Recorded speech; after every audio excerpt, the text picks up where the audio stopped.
I was gaming with my boy.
Alright, sorry about all that running late. I was kind of waiting for my old man to get out of surgery. Sorry about all that running late. I was kind of waiting for my old man to get out of surgery.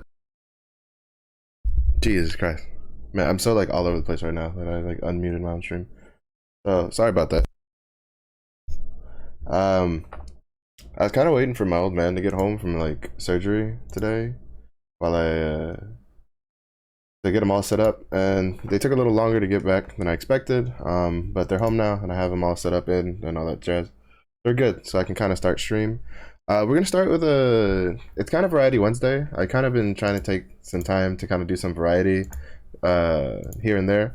I was planning on doing the first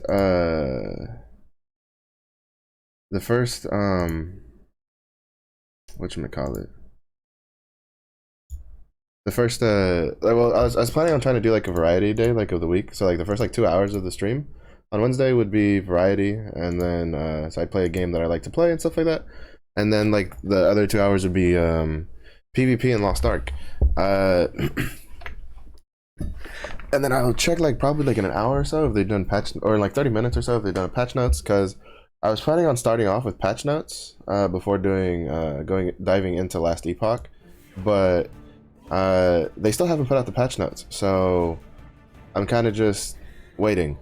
So we're gonna do last Epoch. As you can tell, I kind of played. I've made it to level 55. This is probably one of my favorite like lesser known ARPGs that most people know about because it's still in early access. I don't know if they finished adding all the classes. Okay, no, they haven't. Right, so it's still in early access, so you know they're still adding things down the line that we still don't have. Like for instance, we have your stereotypical you know, heavy armor class, the rogue-ish class, the mage class, druid class, and then like necromancer caster class. So I usually play a sentinel or the druid. The sentinel has like there's these like, you have the base class, which is the sentinel, for example in this one, and then you have masteries, which give you like extra abilities. And generally, then I'll kind of explain it more in game because it's a bit more complex. It's a bit more complicated than just like, you know, oh, hey, you do a base class and then an advanced class and you're done, right? But you have mastery classes which each have their own little theme that they're going for. So for instance, in the Sentinel, you have the Void Knight, the Forge Guard, and the Paladin, and they all have their own like abilities that go for them, you know. So the Paladin has like a Holy Aura and Heal, but it also has like Smite and Judgment and that kind of stuff. The Forge Guard has Forge Strike, which are literally just hitting things with a massive hammer, and then Smelter's Wrath and all this stuff. And you get like a passive tree based on what you pick. So I've played a Forge Guard, and then I usually play a Druid, like a Primalist Druid, for the Word Bear form, because anybody who knows me from ARPG knows I'm a sucker for Werebears. It's pretty fun, but you also can do a Shaman tree, which kind of revolves around their totems, or Beastmaster, which is kind of like, you know, Beastmaster from World of Warcraft kind of thing, where you're summoning a bunch of animals. You can get like a raptor, a bear, a saber-tooth on top of like a scorpion, and then there's like a werewolf or wolves and some crows you can summon in the regular Primalist tree, or by Primalist skills that you can get that are really cool. I haven't played one yet, but I've wanted to try out a Spellblade Mage, so we're gonna do that today. For this playthrough, really quickly, we're probably not gonna get too deeply because again, it is an ARPG, and ARPGs take quite a bit of time to get into and get all that stuff, you know, get kind of set up. But I've always wanted to try a Spellblade class in this, and so we're gonna try it today. We're just gonna call myself Magic Marsh. And we're just gonna kind of get right in it. And then I can kind of just show you how some of this works. Yeah, we'll do solo because I kind of want to like try this like from scratch. Because as you can see, these are new from the last time I played. You didn't have these fancy options, but so for instance, you have solo, which makes it so the character it's kind of like solo self-found from Path of Exile. It feels like because I don't think Path of Exile you can share. Like mats to a solo self-find character. I'm not 100% sure, it's been a while since I played. But as you can see, solo, you'll not be able to share resources collected by other classes, like other characters you've played. And then Masochist is not for extra. I guess it's just extra, like it doesn't seem to go into any specifics about like what Masochist adds. But I imagine, you know, it might be for those who want like a hardcore experience without having to go through hardcore, but we're gonna make it a solo character to kind of just show you how it is from the beginning with no extra materials. Oh, this is new. They didn't have intros last time I played. Let's just check that out while or waiting to get in. I became one of the elders. I took on an apprentice to whom I showed kindness and compassion. This was folly.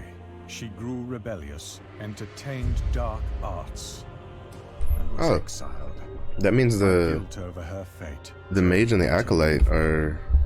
I didn't know their lore was like connected. For her, only to hear that Welrin was conquered by the sun god, Rye. Now I travel back to. So the acolyte is kind of like the necromancer class. I think that's what she's called, the acolyte. She was the class on the far right. She's kind of like a necromancer class. That's how she plays. Not all. So as I said earlier, this is last Epoch. It's a pretty robust ARPG, but it's still in early access, so they're still adding a lot of features to it. And I'm personally a big fan of it. So one thing I'm a huge fan of is, as you can tell, they're kind of going for some Path of Exile stuff with the skins and stuff like that. And then we have the inventory system right here, right? So it's just your standard inventory system. It kind of plays like, everything takes up a certain amount of slots, that kind of jazz, everything you generally expect from your average ARPG style games nowadays. But they also have these, which are kind of like, they're kind of like the totems, I think, is from D2. I think that's what they were called, right? The stuff that you would have like in your bags that give you extra effects. But instead of having them in your bags like you did in D2, you have like an actual separate storage for them. And as you play the game, you'll unlock a certain amount of these, and they come in different shapes and sizes, right? Some come vertical, some will be horizontal, some will be just one slot, some will be just an entire slot, 3 slots, 4 slots. Like you have, I think there's some that are squares. Like you have all sorts of options, and they come with all different sorts of effects. They'll buff certain abilities, they'll add certain modifiers, all this and that. And it's a really cool extra system to kind of just make a build kind of your own, right? Or like min-max a build. This is the passive tree system, which is kind of what we were talking about. You have your base class with your mage, which you can max out in all of these without any sort of restrictions whatsoever. And they usually you can usually tailor, they usually have a pretty good assortment of passives that they play for, you have some passives that kind of cater towards one or other playstyle a bit more, and then there's some passives that are a bit more generalistic. So, you have like, health and mana, you have, extra damage, you have attack speed, stuff like that. And then you have the masteries. So masteries we kind of touched on a bit at the intro. Masteries, you can kind of think of them as advanced classes in a way. They kind of like have their own skills because I kind of didn't go over that. As you can see, you have skills here. So when you put enough points in to get to mage level 5, level 10, level 15, and level 20, you'll unlock respectively in that order Glacier, Disintegrate, Volcanic Orb, and Focus. In order to get a mastery class, if I'm mistaken, you have to have 20 points in your base class, and then you have to complete a quest that then lets you unlock a mastery. And in this case, as you can see, since it's early access, we don't have everything. So I know off the top of my head, the mage and the like rogue class. I forget what it's called. Basically the mage and the class that was sitting next to the left of the mage do not have their third class, and I don't remember if the acolyte, which was the far right character, has her class yet, her last class. But so you see this is like he's supposed to be getting, there's supposed to be something called the rune master. I am curious how that plays, but they still haven't added it. They've been working on multiplayer recently, and from what I understand, they've basically pushed into closed multiplayer testing, and it seems they're doing some pretty good strides in that direction. So I'm pretty interested in seeing them put in multiplayer, because me and a friend of mine, we both own this game and we love this game, but we'd like to play together and we can't because we're waiting for multiplayer. But as you can see, something else to note is depending on what mastery you pick, you have a mastery skill or mastery ability basically, which means the only way to get this ability, like for instance Meteor or Shatter Strike here, is you have to like choose this mastery from the quest that you'll get later.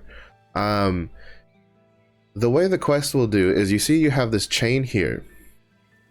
Choosing a specific mastery to main will do two things for you. One, it'll give you this mastery ability, and then two, it'll unlock this chain, which means that if you don't choose this mastery specifically, you cannot gain any of the passives on the right side of the chain, nor the abilities on the right side of this chain. That's basically what this here.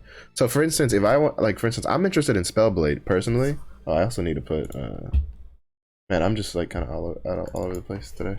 Sorry about that. I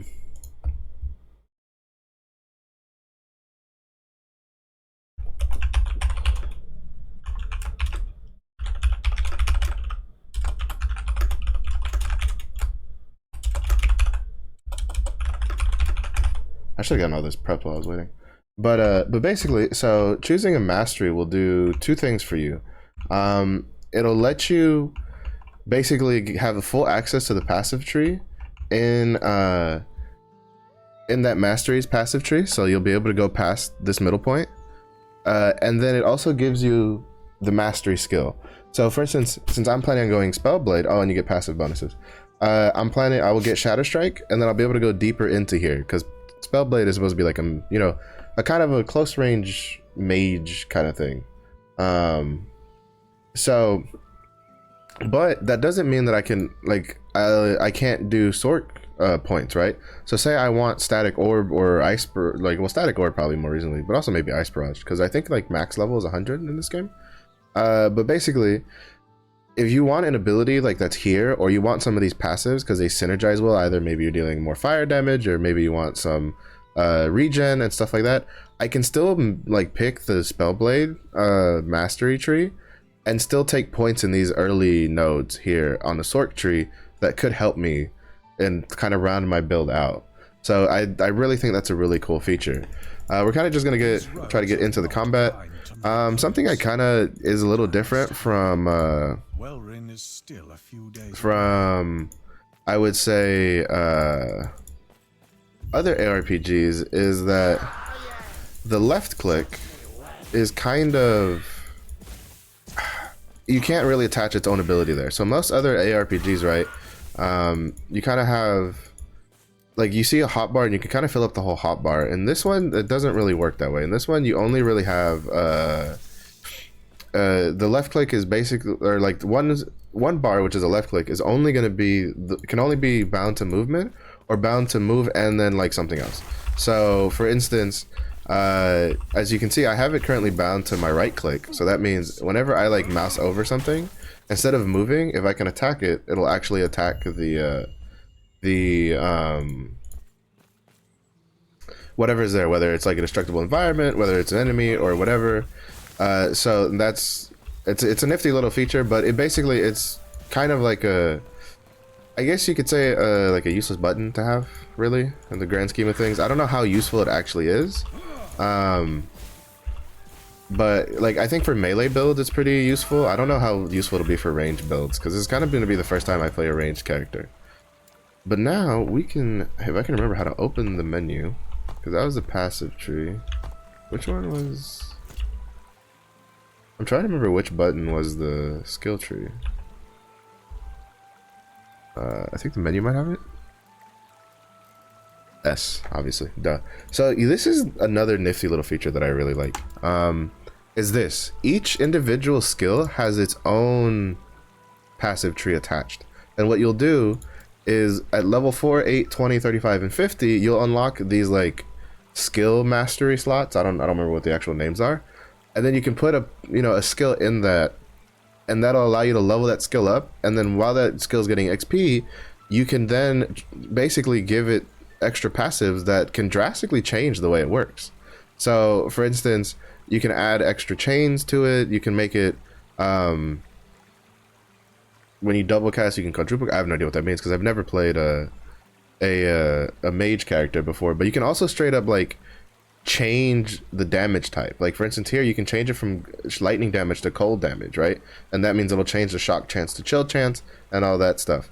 So it's a very, very like robust system, and it's probably one of the things that kind of like got me to I don't know, like got me interested in the game to begin with, is because like I feel that that sort of system is kind of like, it's really slept on. I feel like it's a bit novel. Diablo 3 kind of tried to do it a little bit with the skill runes, where each skill had its own, like, you know, a set of skill runes, and you can choose one that kind of changed the way it worked. I think that they were a little too simple with it. And in this game, they kind of take that idea and they kind of turn it up to 100, and they give each skill its own passive tree, and you can make some really interesting builds from it. And some builds, some skills actually have pretty interesting interactions. Like for instance, the Druid the Druid transformation skills for the Primalist basically let you you can make it where if you hit with one ability, it'll cast another spell when it uses that ability, or it'll just straight up use passives from a certain ability tree.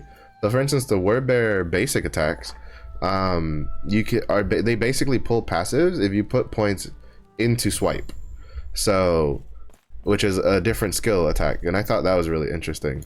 So there's some pretty interesting interactions there with how they can do things. Oh, this is new. I don't remember them like teaching you about the stash and stuff right off the bat. Yeah, usually you can just keep going through. But they added a lot of stuff to this since I last played. It's been probably about a couple months since I played. So I'll probably play this for about like maybe an hour or so before I check for the patch notes, because if the patch notes come out, I'm probably gonna like see we'll take a look at the patch notes, see if there's anything new that's worth like actually talking about. If there's nothing super crazy, then we'll go back. We'll keep playing this until about, let me see, I don't know, about like maybe 4 my time.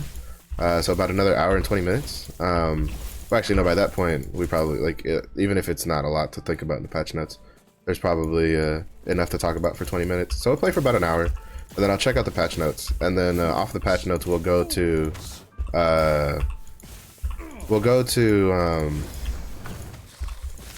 Lost Ark and do some PvP. Do our daily PvP stuff. Oh, sorry, I didn't put any passives in. What do I want from here? At one point.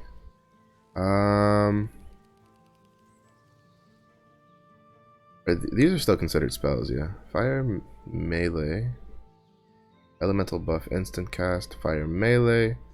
Lightning melee. Yeah, alright, so this is not gonna be... I was looking at the wrong tree anyway. Alright, so I think I'll put points into...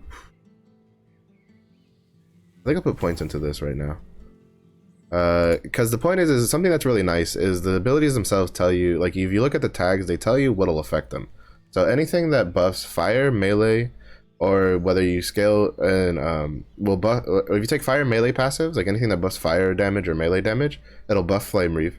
And then intelligence and dexterity main stats will also buff Flame Reef. And it's really nice because it's kind of you don't have to sit there and be like, man, I wonder if this ability, because you go, well, it's a mage, so even though you're going melee mage, well, everything should be a spell, right? Well, not necessarily, because as you can see, none of these abilities have the spell scaling tag on them, while the Glacier has cold spell intelligence.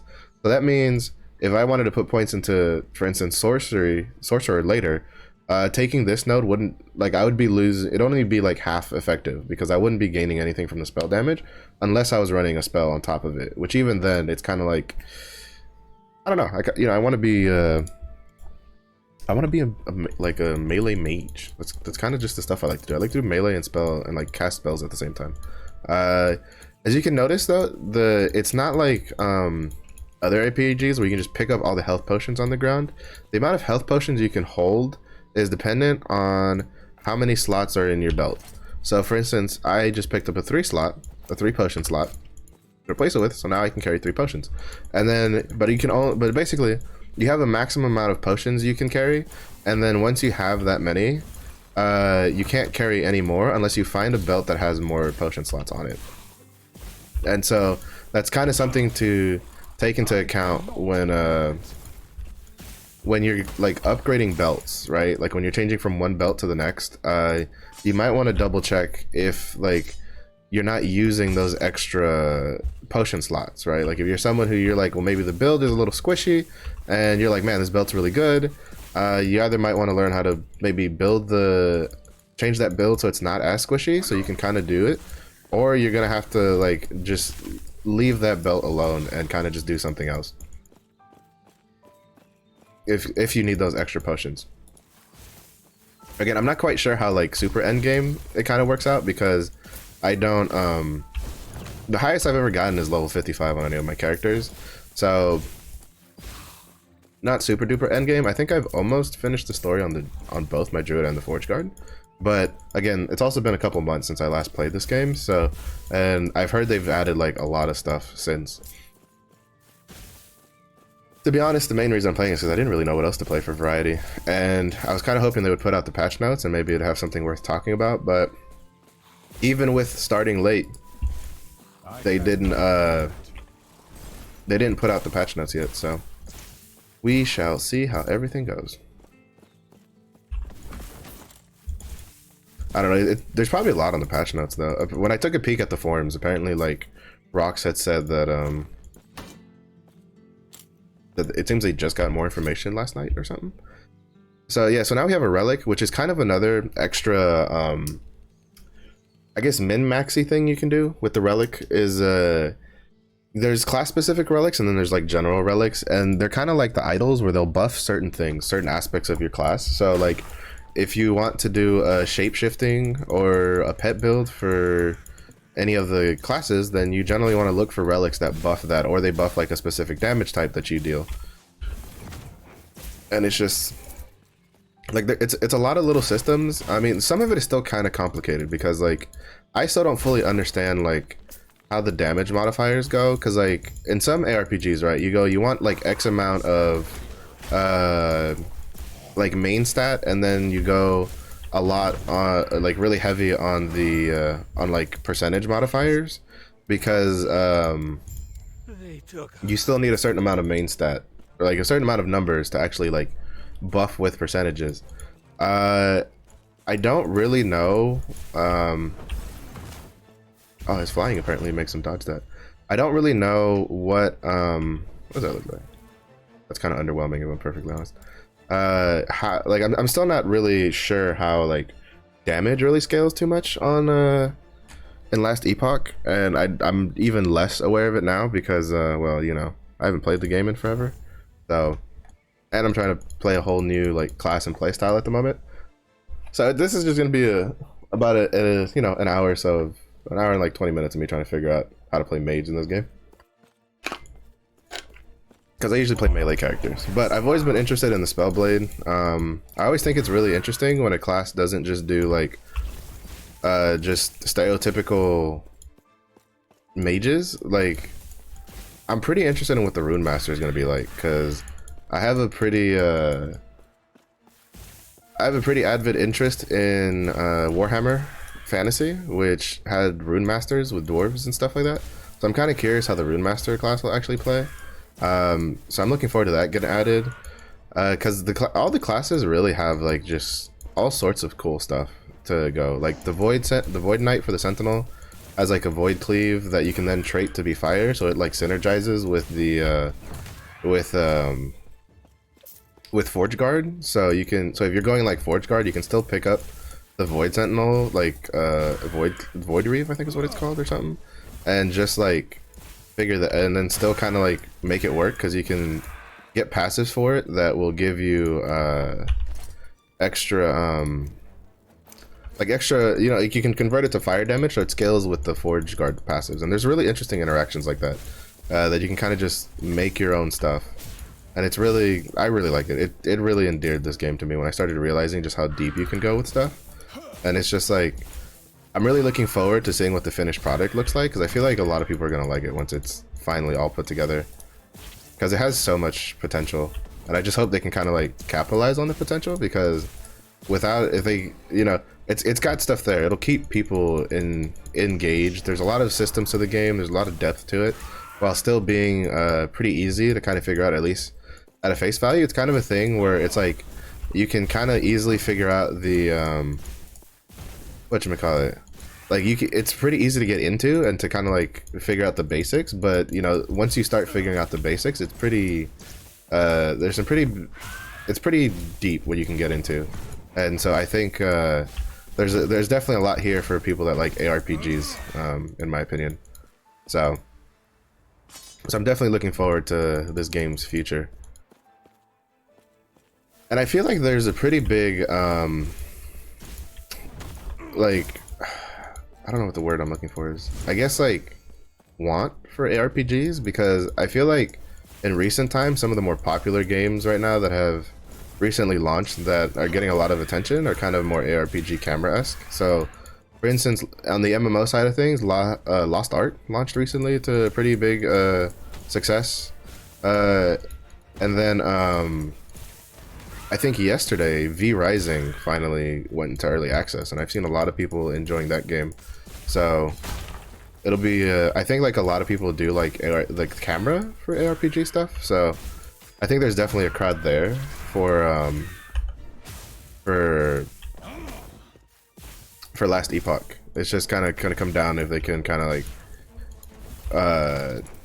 really like, you know, kind of give their own niche to it, because they have some pretty interesting stuff. Because we haven't even touched on the crafting, because they did a rework to the crafting a while ago, because the initial crafting, while interesting, was really hard to figure out and was pretty punishing if you didn't know what you were doing, and didn't make it really easy to kind of like test out what you wanted to if you wanted to do different things, right? So it was like you could like literally break your weapon and so easily, and it made it kind of, you kind of just didn't want to try it too much, because if you had a really good weapon, you were kind of too scared to use it, or, well, to like craft on it to get anything better, because it's like you don't really want to destroy that weapon if it's helping your build a lot.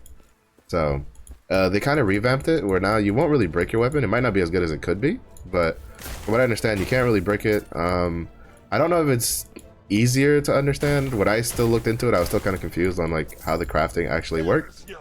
So, but we'll kind of just see. Oh, I forgot to put the new skill on my bar. I wanted to try it out. Sniped. I wasn't even aiming for you. Oh, I also haven't picked like a skill mastery slot, so none of my skills are getting XP. But that's because I kind of don't know what I want to do yet. I cannot do that.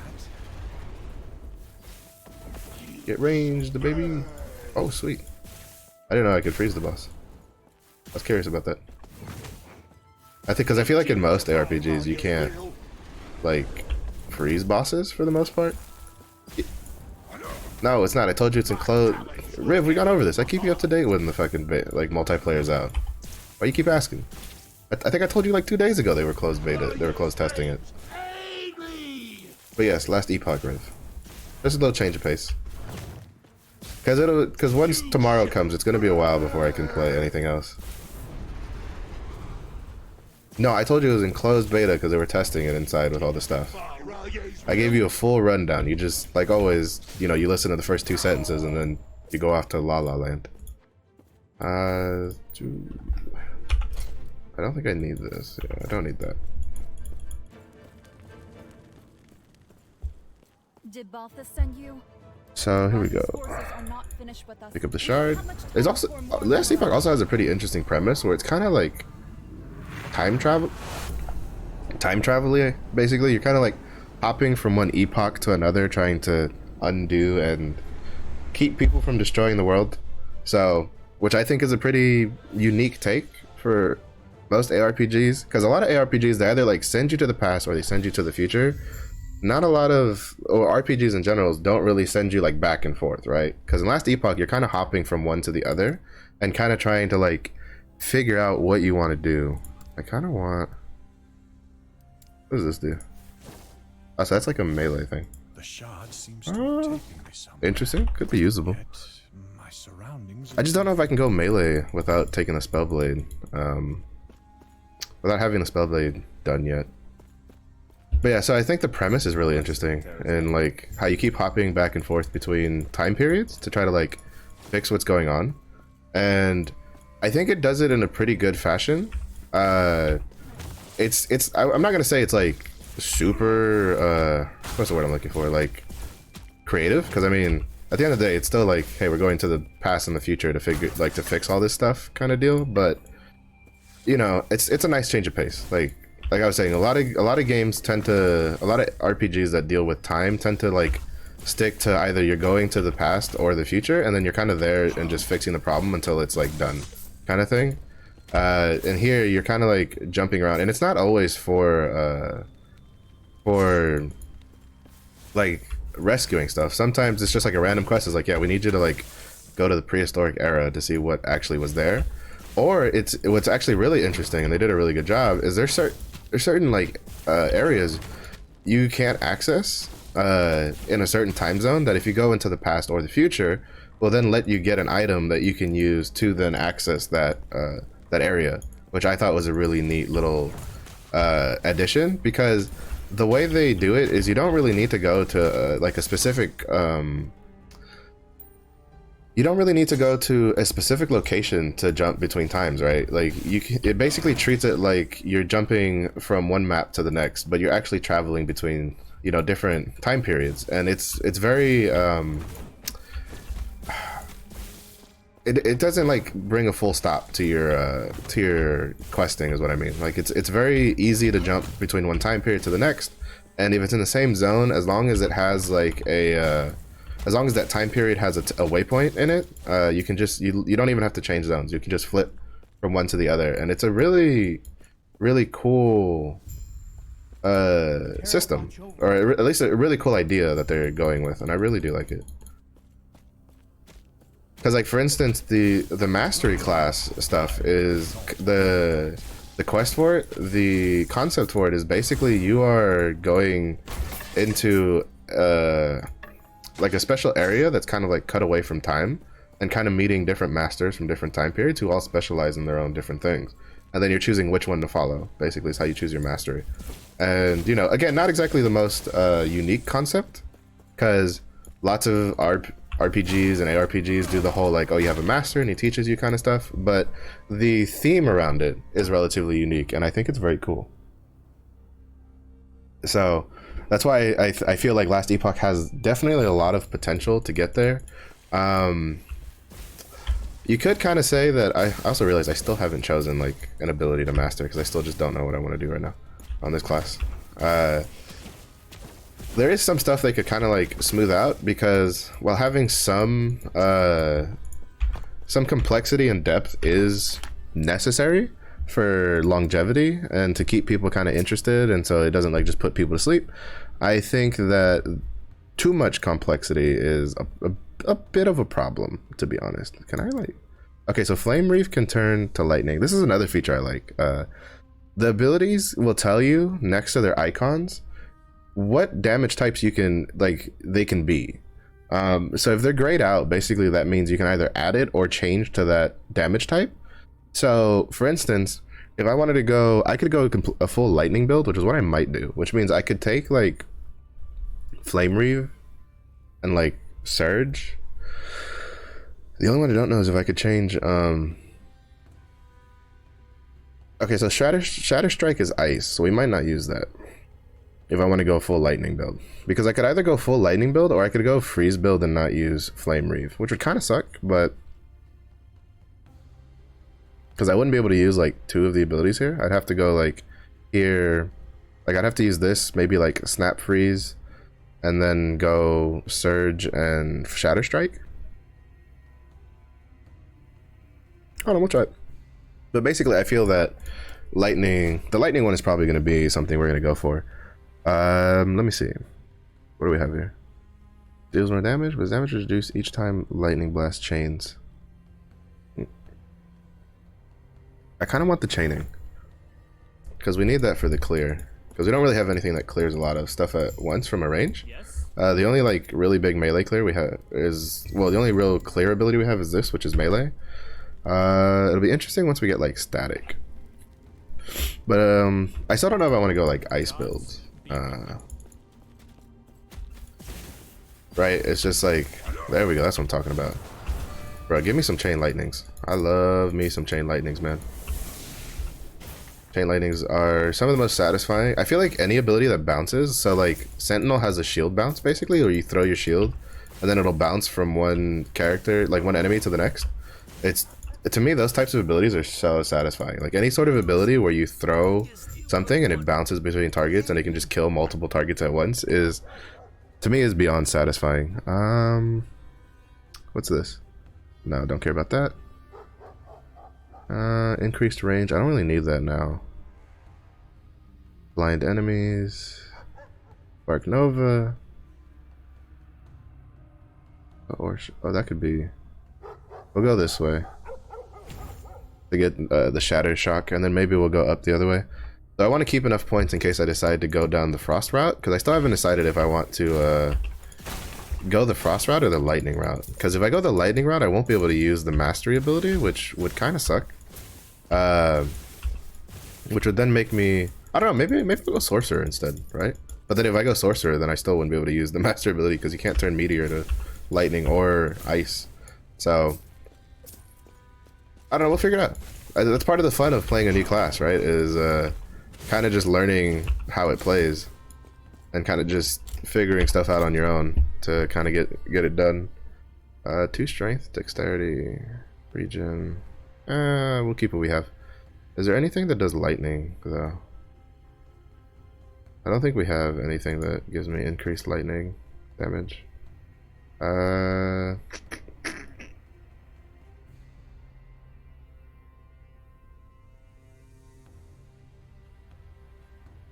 We'll go with that one for now.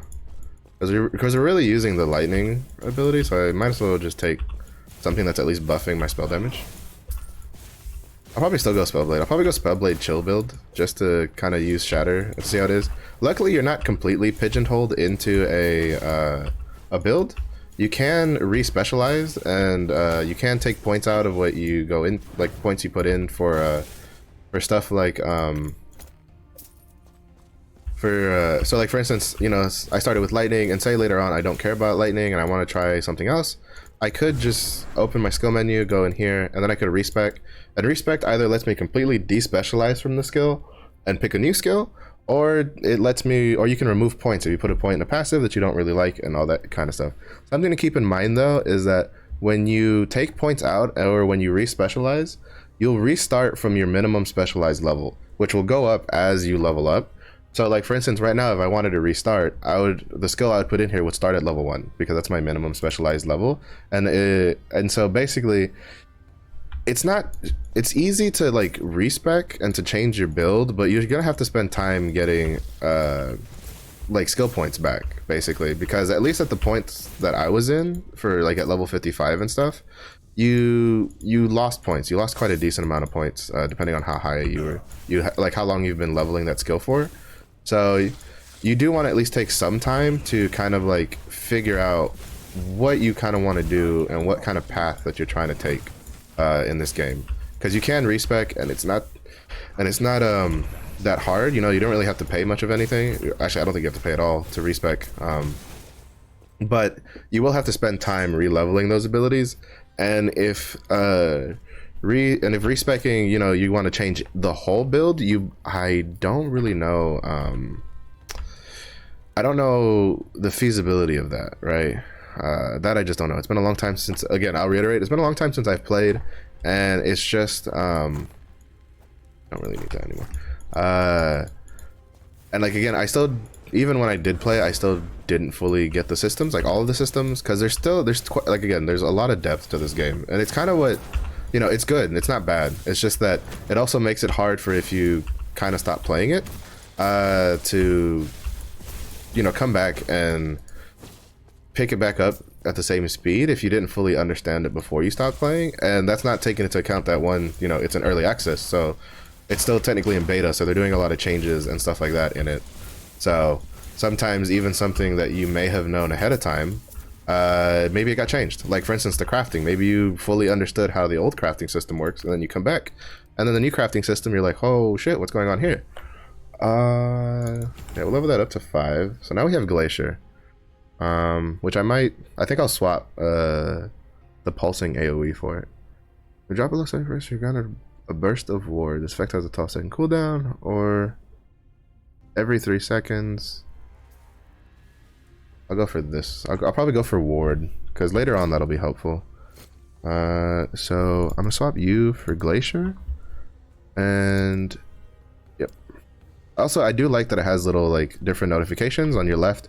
It'll let you know if you have passive points to put into your own passive trees for your class, or if you have skill points, you'll get a notification icon on the right. That's a little brain thing that then tells you you can put skill points into a skill.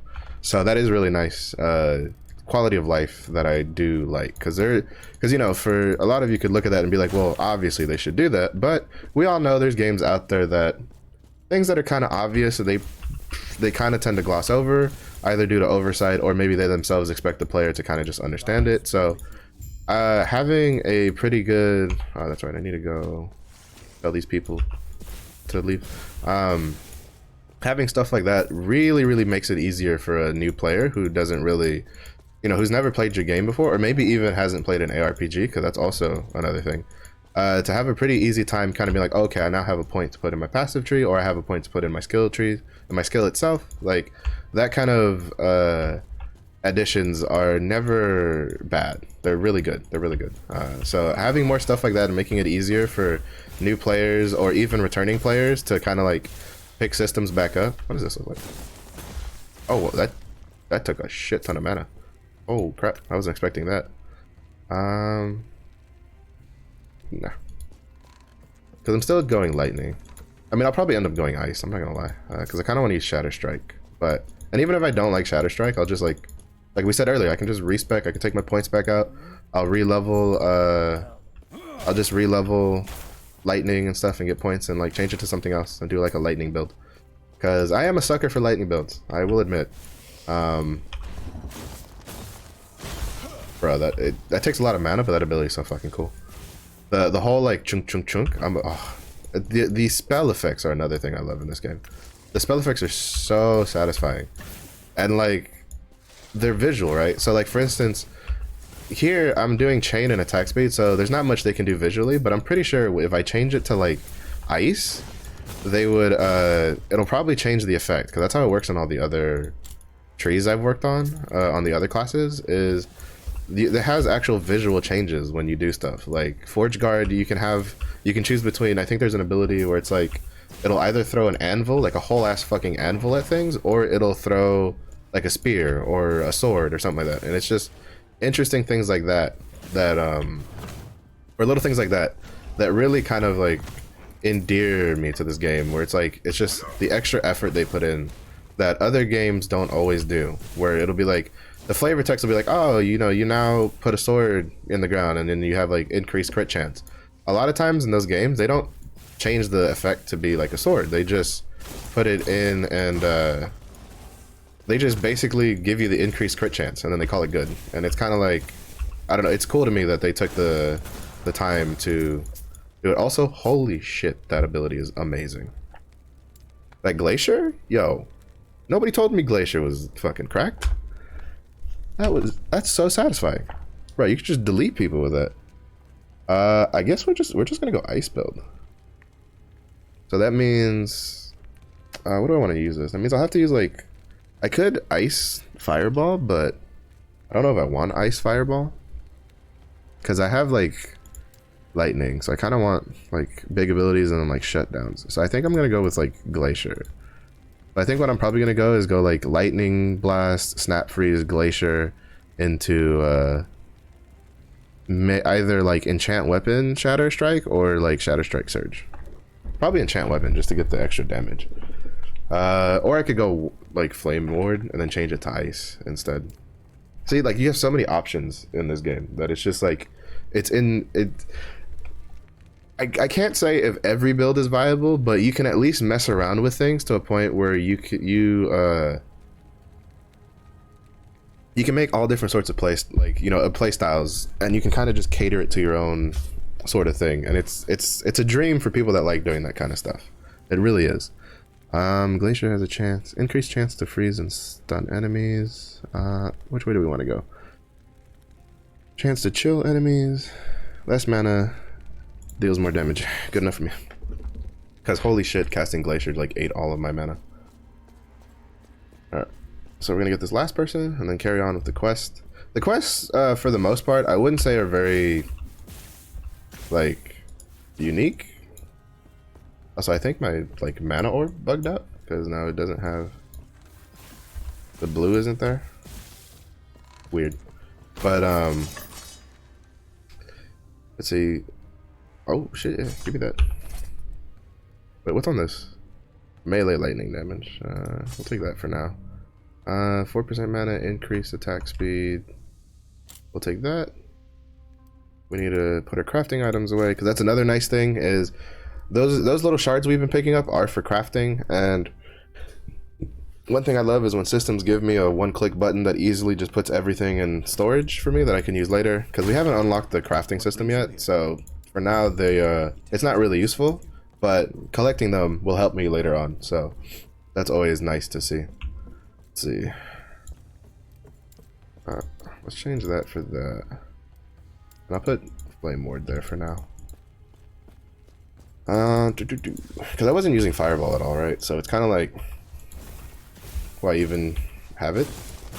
Which means, so I think I'm still gonna go for that shatter shock side of things, because it was chilled or electrified enemies. The lightning will deal more damage, and then I'll go and change towards the tree node, the node in the skill passive that will let me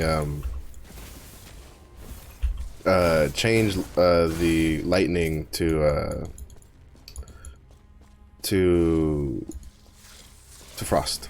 So that way I'll have like a frost build going, and I hopefully won't run into like super resistant. That's honestly really satisfying to pull off. A snap freeze into like a glacier. Really satisfying. Because this game does have enemies that are resistant to certain types of damage. So if you go full ice build and then you run into something that's like resistance to ice, you're probably not in for a world of fun, to be honest. So I think that's where Shatter Strike might come in handy there. I don't know. We'll see how it goes, because I can tell you I've done like fire builds and stuff, or physical builds, and then they sometimes, you know, run into certain bosses that are problems, because those bosses were like resistant to like the damage type I mained.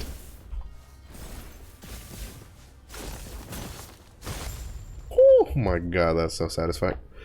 That glacier shit is satisfying, dude. Like, you're gonna have a hard time convincing me not to use that ability, because that's really fun. Especially that last spike. Like, I am a sucker for abilities that do that, to be honest. I am very much a sucker for abilities that do that kind of stuff.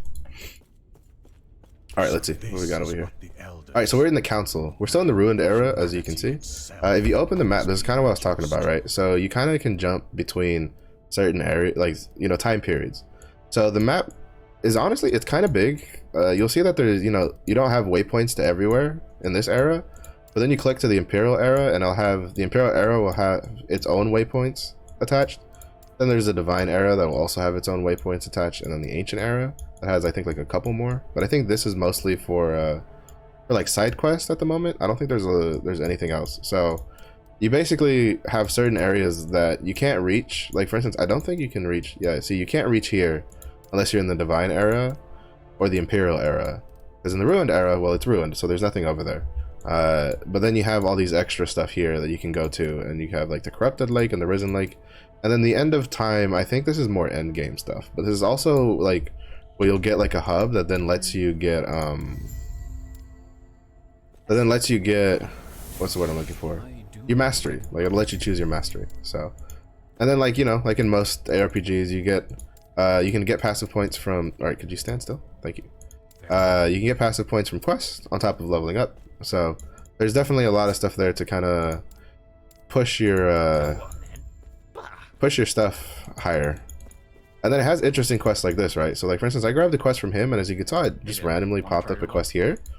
And basically what it is this guy is like, yo, I heard you talking about something that's over there, and I kind of want it too.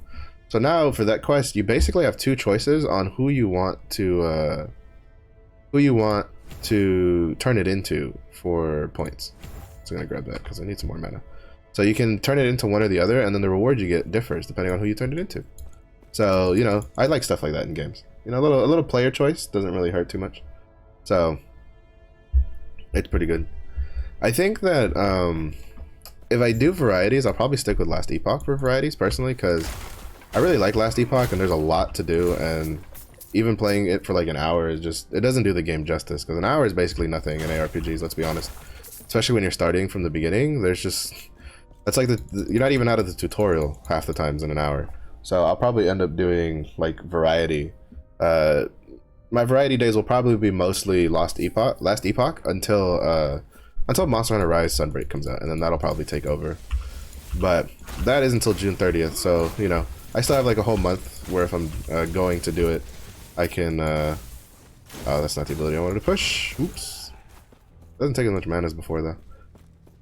So, you know, I can get on the, I think I could probably play this for a month or so. It kind of just depends on how my Lost Ark stuff goes, because currently I'm focusing on Lost Ark for the most part, especially seeing how, like, the class I've kind of been waiting for is getting released tomorrow, so... Oh, shit.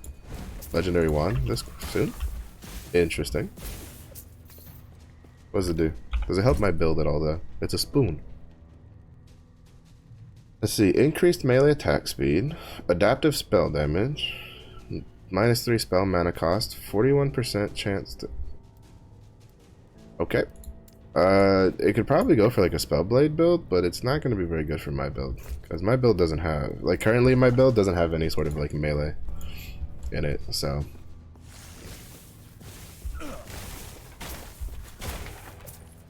There are some pretty interesting, well, I don't think they're called legendaries, I think it's like uniques is what they call them in this game. There are some pretty interesting ones to play with. Though sometimes I feel like you have to kind of like cater your build to some of them sometimes, rather than like, or you just have to get really lucky with them just ending up being kind of for your build. Because to be honest, more often than not, I tend to run into like uniques that don't really, I can't really use them. Like they seem cool, but I can't use them because they just don't help my build at all. And it's just like, usually I just toss those in the chest kind of thing, but seeing how, ooh, increased lightning damage, I'll take it. Seeing how we don't have that, well, there's not much reason to hoard onto it, really. Oh wait, no, we're gonna change to cold damage, I forgot about that. Then there's no real need to kind of, I see you guys waiting over there. Rude. Trying to like ambush me when I leave. We're just gonna max this one out, because more damage with less mana is a win-win for me. Middle explosion deals more damage. Deals more hit damage to rare. Okay, that's cool. What's over here? Oh, okay, so you can like, you can basically make it so certain parts deal more damage. So I'll probably go like max this out and then go up here and then go there, because I really like the big one dealing a lot of damage. And I might still take like, maybe take like 1 or 2 points here and then like a point here and then a point here, just to like have more damage overall.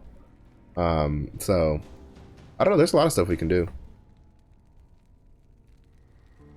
Oh, and then you have interesting nodes like this. So this one is a node where it reduces the mana cost by 80%, but it makes it so the largest hit of the glacier spikes doesn't happen. So it means if you're planning to do what I was going to do, which is go like 1 or 2 points here, and then you go this point, well, these points are wasted then, because it disables that. That is something you kind of have to keep in mind when you're kind of building stuff. Yeah, Glacier has some pretty interesting stuff attached to it. Oh, and then you can reverse the order they go in, so it'll go from largest to smallest. That's pretty cool. Yeah, see, like I'm telling you, like a lot of the passive stuff is pretty, they're pretty creative on stuff they do. Give me that. Give me that so I can get rid of this. Thank you. So, because like a lot of it could easily just be like, oh, it deals more crit damage, oh, it has a higher chance to crit, that kind of stuff. But instead, they made interesting stuff like that, right? Like you have trade-offs on some of them. You have some of them that straight up just reverse the order that that the skill deals damage in, and it's just like, it's too good. It's too good. There's stuff like that just keeps me wanting to play this game, because like trying to figure out like new things and new combinations and all that kind of stuff is just, I don't know, it's what really kind of like interests me in games. I feel like games that miss some sort of oh, that's right, I forgot I had the portal.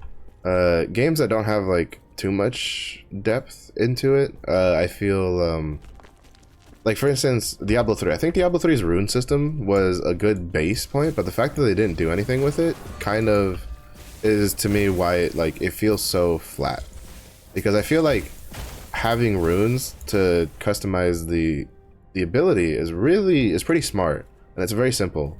But the fact that they didn't like expand on it and maybe like make it where you can like level up the runes to give you like bonus effects, or like put 2 runes on an ability to see how those interactions work, I think really hampered the system, and is why like a lot of people just aren't really too impressed with the Diablo 3 skill system, because they just feel that there's really nothing there, you know? You click you choose one ability, you put 1 rune on it, and then you're done. And it's like, it's pretty boring. Let's be honest. It's pretty boring. So we're working our way through. Unfortunately, we're not going to get the mastery class in this playthrough. Because, I mean, I could, but I'm not really good at speedrunning this game. I think I'm going faster than I normally do, so there's that.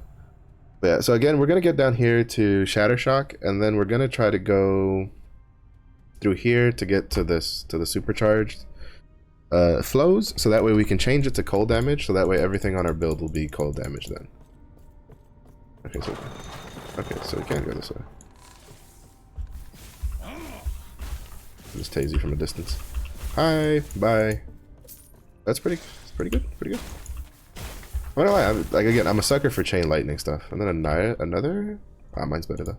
I was gonna be like another one for increased cold damage. Insane, but mine's better.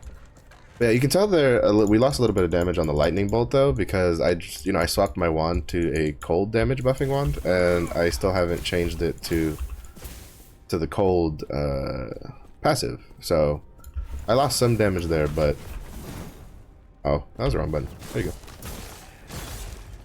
Actually, I think I may have lost some damage, period.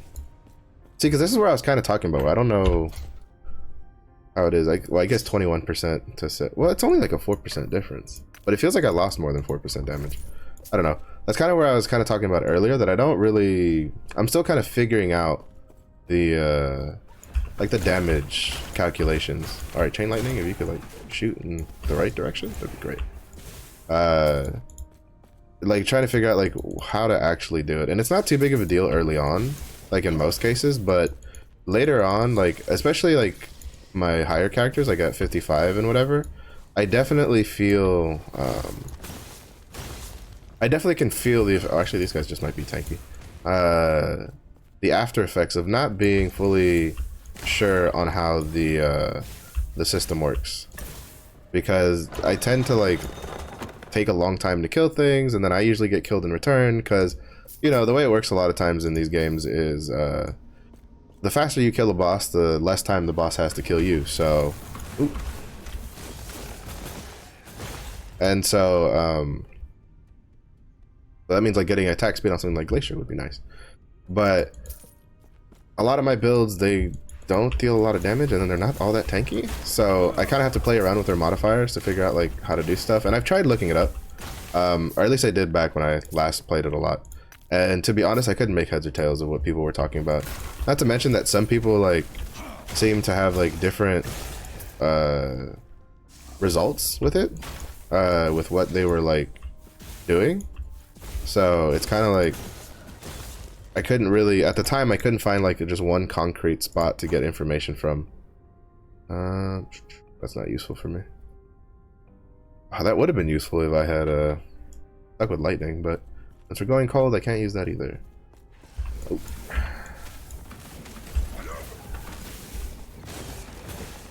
Bro, Glacier's so good. It's just so good. Why did nobody tell me Glacier was good?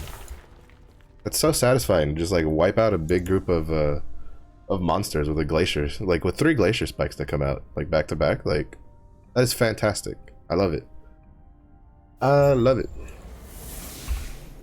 Let's see. All right, I think we have a boss fight here. Yeah, with the 3 students. Yeah, or at least with this guy. Yeah, okay, no, it was with the 3 students. Yeah.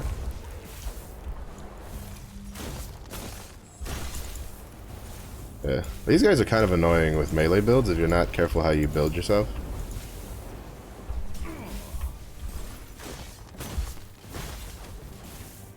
I've definitely almost died on them with my Forge Guard because I built him a bit like haphazardly, and it was like he just had nothing to do for ranged, and like for instance that ability right there is kind of hard to deal with when you're melee. I'm trying to get over here. There we go. Some good damage. He's gonna take the risk there. Yep. He stood still. Oh shit. Walked back into that.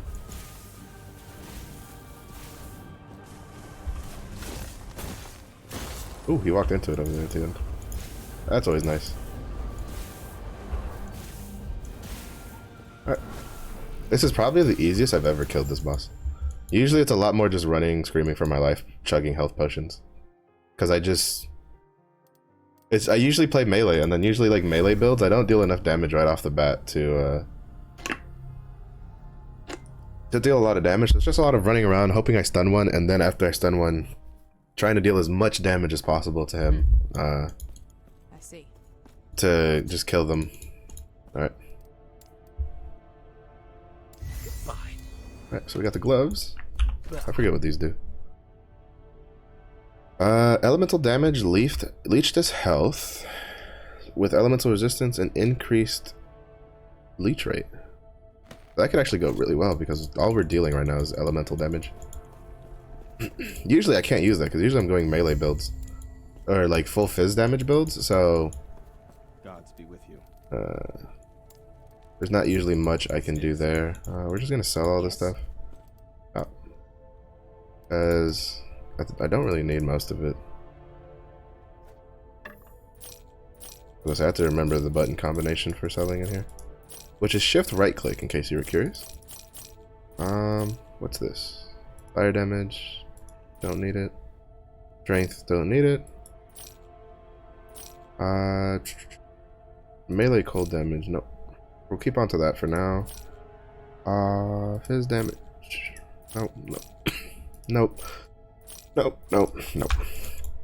And then I'll put the spoon in my tab, and then we will carry on with life. Oh, that's also another cool thing, is they have training dummies. I think they added more, but you can basically just come here and just see how much, roughly how much damage you're dealing on abilities, which is pretty nice. Gives you a nice little static spot if you want to like play between certain tripods or certain passives to kind of like get it down. To see if maybe you might lose ability or you might lose damage in there. It's kind of how I slowly tried to figure out how to kind of try to get numbers down, because I don't think it's completely accurate, right? Because different bosses have different resistances, and you know, I don't think you can kind of take the dummy for just like a full-on straight like this is how much damage I will be dealing, but it definitely should be able to like tell you whether or not the change you're making is a damage increase or a damage loss. So Or you could just do what I usually also do, which is just like go and try it live, you know. So, you know, you just go in, you make the change, you just jump into combat, and then you just try it live. Man, Lightning Ball has a really far fucking range, doesn't it? I'm not used to having this much range on an ability.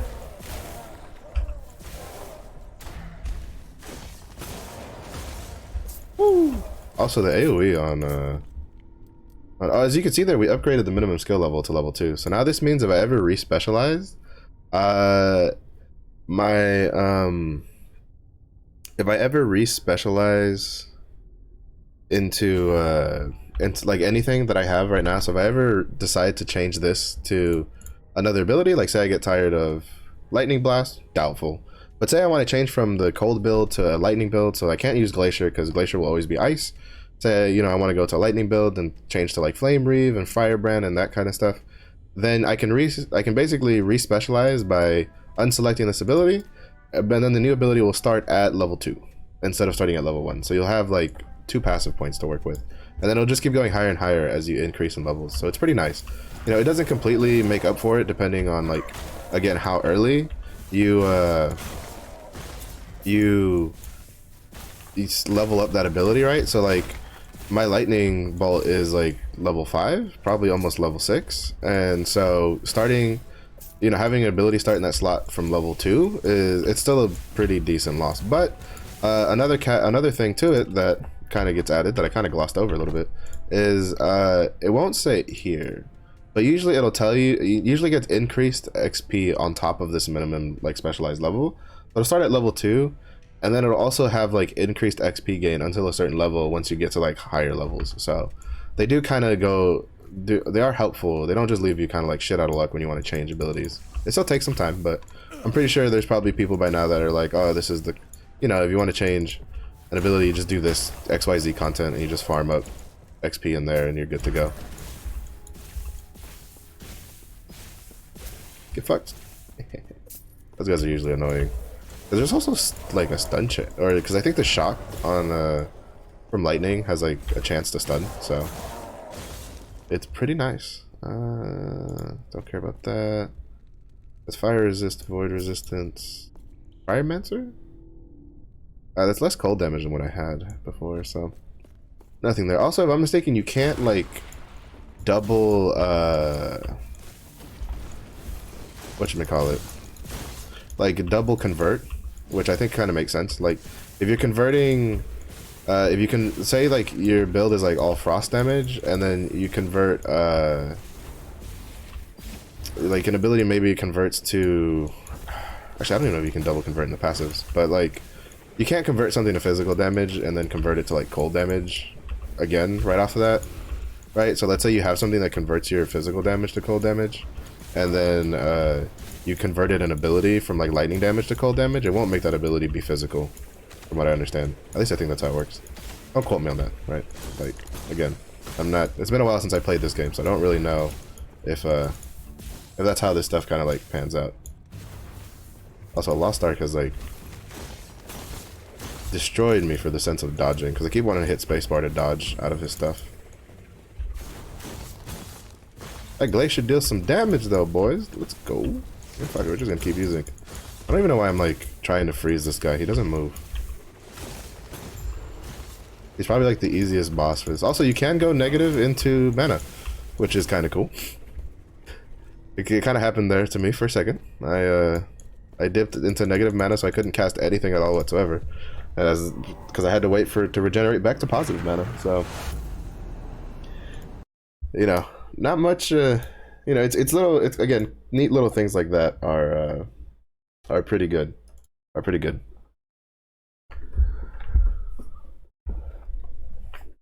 So we'll probably finish this. I think I'll finish out this quest, and then after this quest, I think I'll probably call it good.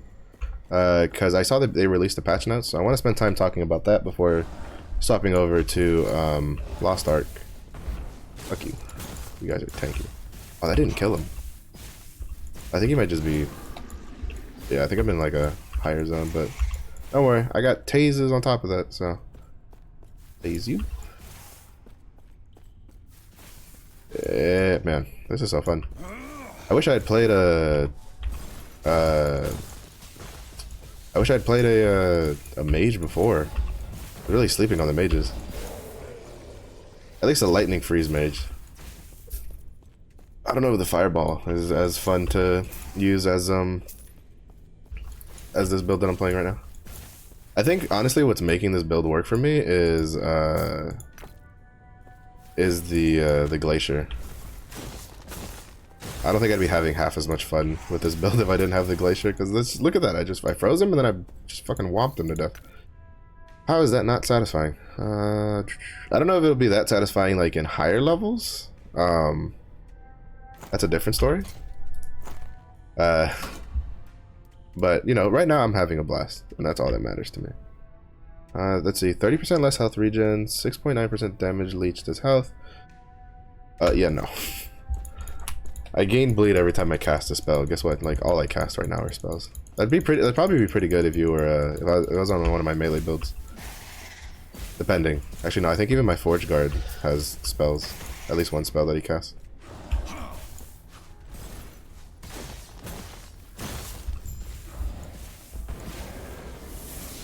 Okay, we go here. I'll use the timers. See, this is where I also say it's like pretty interesting the how they use the mechanic of swapping arrows, because right there what happened was the bridge was destroyed and we had to make it to the other side. So with the shard, we kind of like, after we killed the thing, we kind of like either found or made a rift in time that made us go back in time, which then gave us another path that we could go around. And as you can see, this is where we, you know, the boss fight was over here. We literally just went in a circle, and now we ended up on the other side, and that's how they use the time mechanic very uniquely, in my opinion. That I think a lot of other games kind of just sleep on.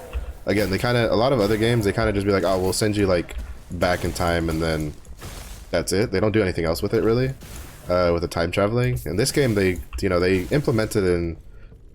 They don't just like ham-fist it in there, right? Because the other issue is you don't want a game that just shoves the time.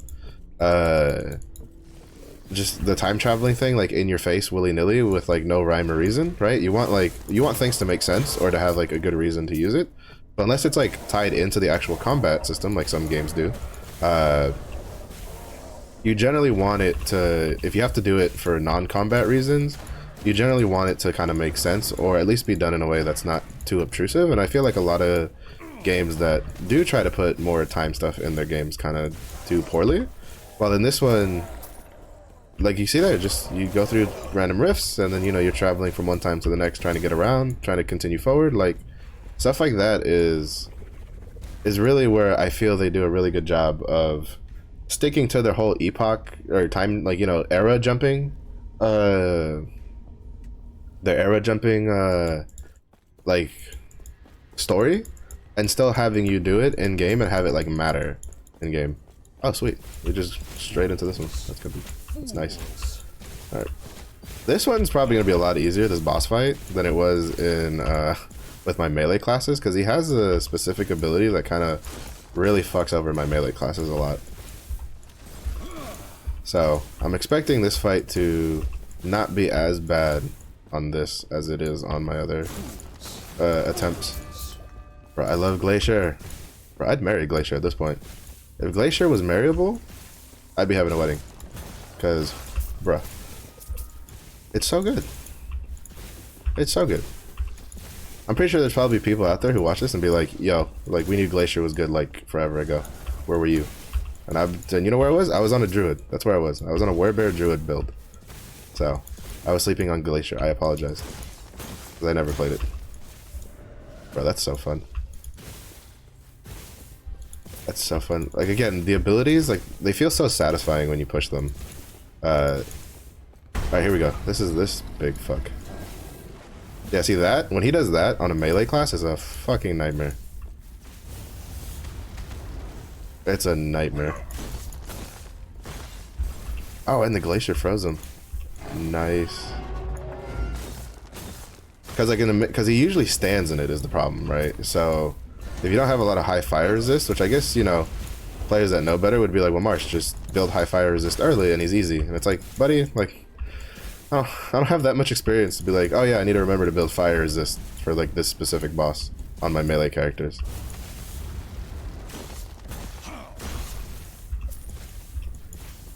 Alright, we keep going.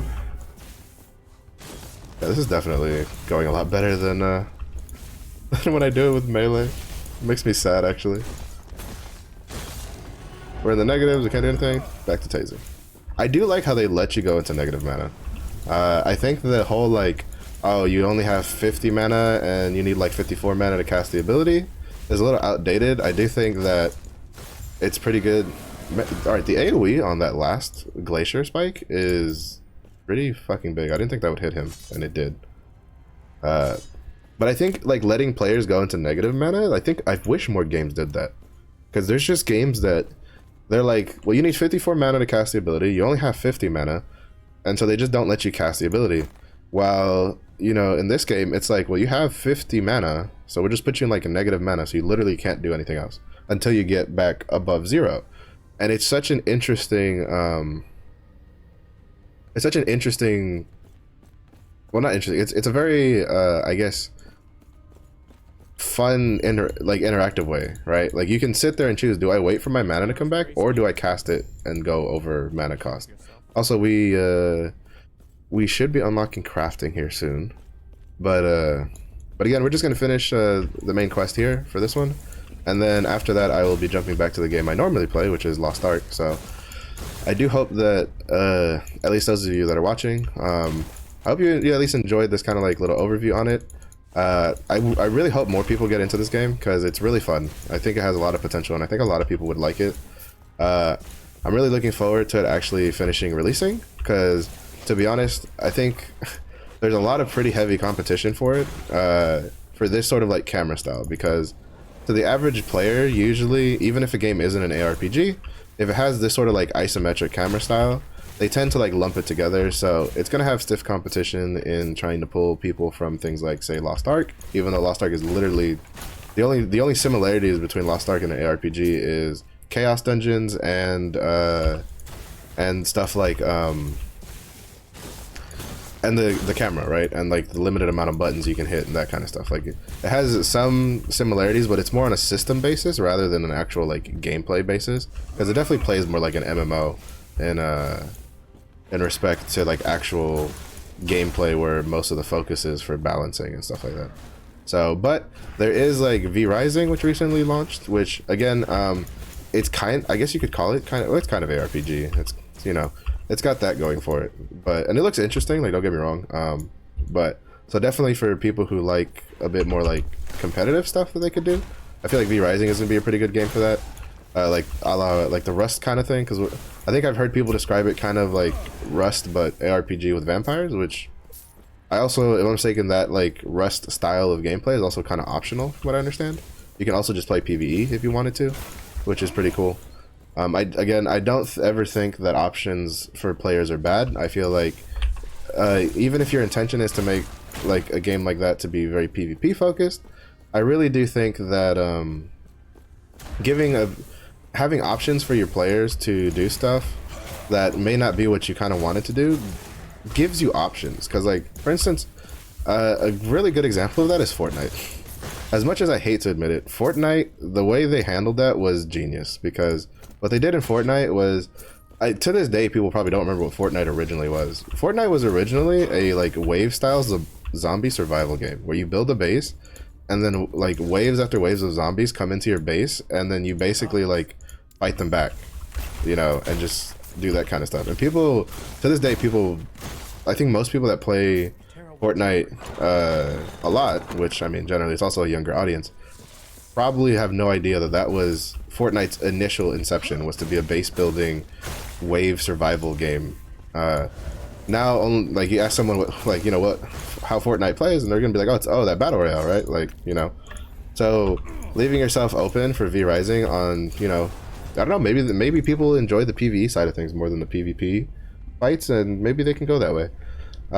Last Epoch, well, I mean, we don't have multiplayer, but I don't know if they'll do like a PvP thing, like kind of like Diablo or whatever, where you know, you can kind of get in an arena and like duke it out, that kind of thing. I think it'd be interesting, but I also don't think it's necessary for this game, because The problem with that is that it kind of makes it hard to balance, because now you have to balance around PvP. Alright.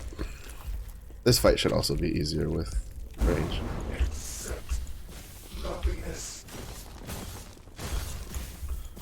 I don't have a lot of damage though.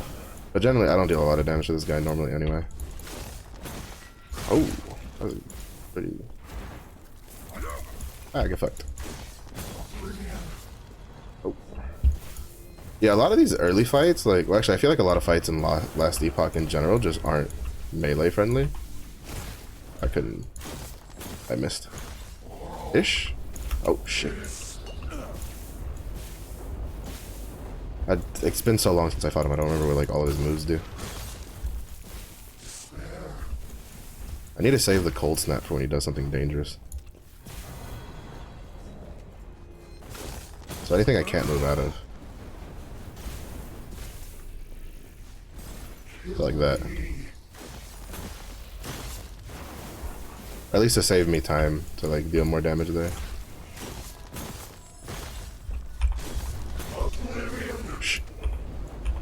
Yeah, I ran out of mana. See there? It's kind of the thing where I was talking about earlier. Like, I ran out of mana, and I was trying to cold snap to try to give me time to position better on the flame beam, and instead I almost died because I thought I had enough mana. But that's it's just another thing of like a consequence of your own actions kind of deal. The risk I take, and I accept it. Yep. So we basically can negate that move as long as we have cold snap and mana. God, that's so good. I will say I do like how you can like hard CC bosses in this game. Something I never really liked in other RPGs is they'd have like freeze and shock and stuns and stuff like that, but then you couldn't like stun or freeze a boss, and it's like, maybe people like a more control style build. Like I personally am a huge fan of being able to just do that on the boss, like, and just making a build that kind of just lets me freeze and shock things over and over again. Yeah, I have to wait for my mana because I had like 20 mana when I casted that glacier. Badoop.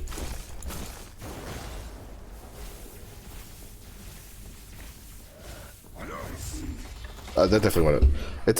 That probably went even faster and was a lot smoother than what I usually than how it usually goes. The sadness of being a like melee focused player is you generally get the short end of the stick on fights. So we went back to the council chambers. I think I finished all the quests out there. It doesn't matter. Any quests that we didn't finish, we can finish later. But yeah, so that's basically going to be it for Last Epoch from me. I have Lost Ark patch notes to read. I'm gonna see if they did anything. Also there, as you can see, we unlocked the idol system, and we got some free idols out of it, so that's pretty cool. This is probably one of my favorite systems in the game, aside from the like skill passive tree system. Is definitely this. So, but yeah, so that's basically going to be it for Last Epoch from me. I'm going to swap over to the game I generally play and main, which is going to be Lost Ark.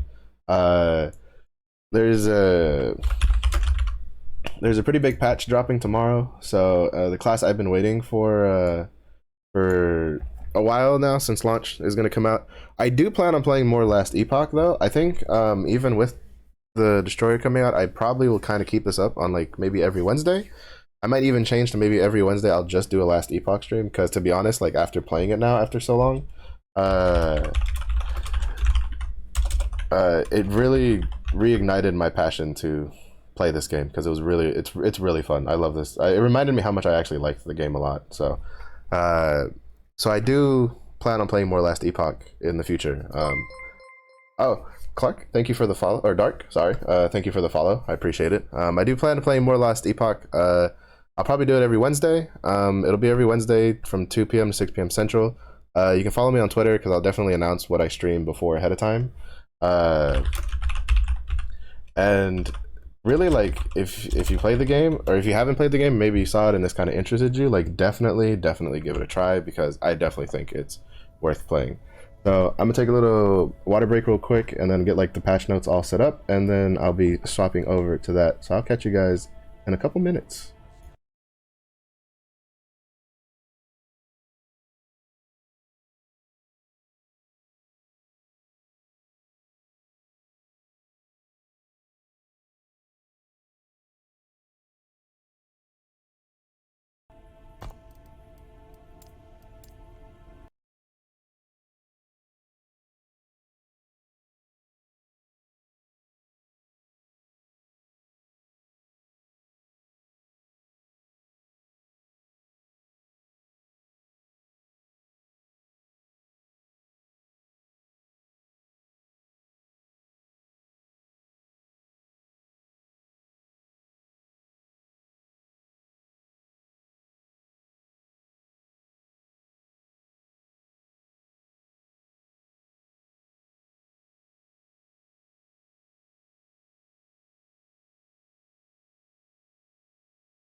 All right, we're back with Lost Ark with the patch notes, which there's been some like some of my hypotheses have proven to be correct on some things. So I took a quick glance through to make sure something was new to be added.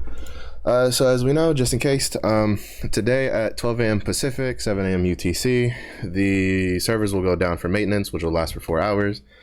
So make sure to get anything you need done ahead of time, so you're good to go. But it's a regular maintenance. I feel like they probably did a lot of the groundwork before, so that way this maintenance itself doesn't have to be all that long. So these are the patch notes.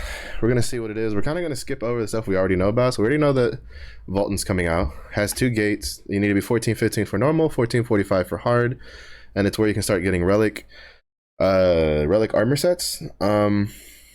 At least here, I don't see them making any mention on whether they changed the crafting for the relic armor sets, which means if it hasn't changed, we'll probably actually hold it. Here's the Vultan Lost Ark Academy. Let's see if maybe I said it in here. Rewards.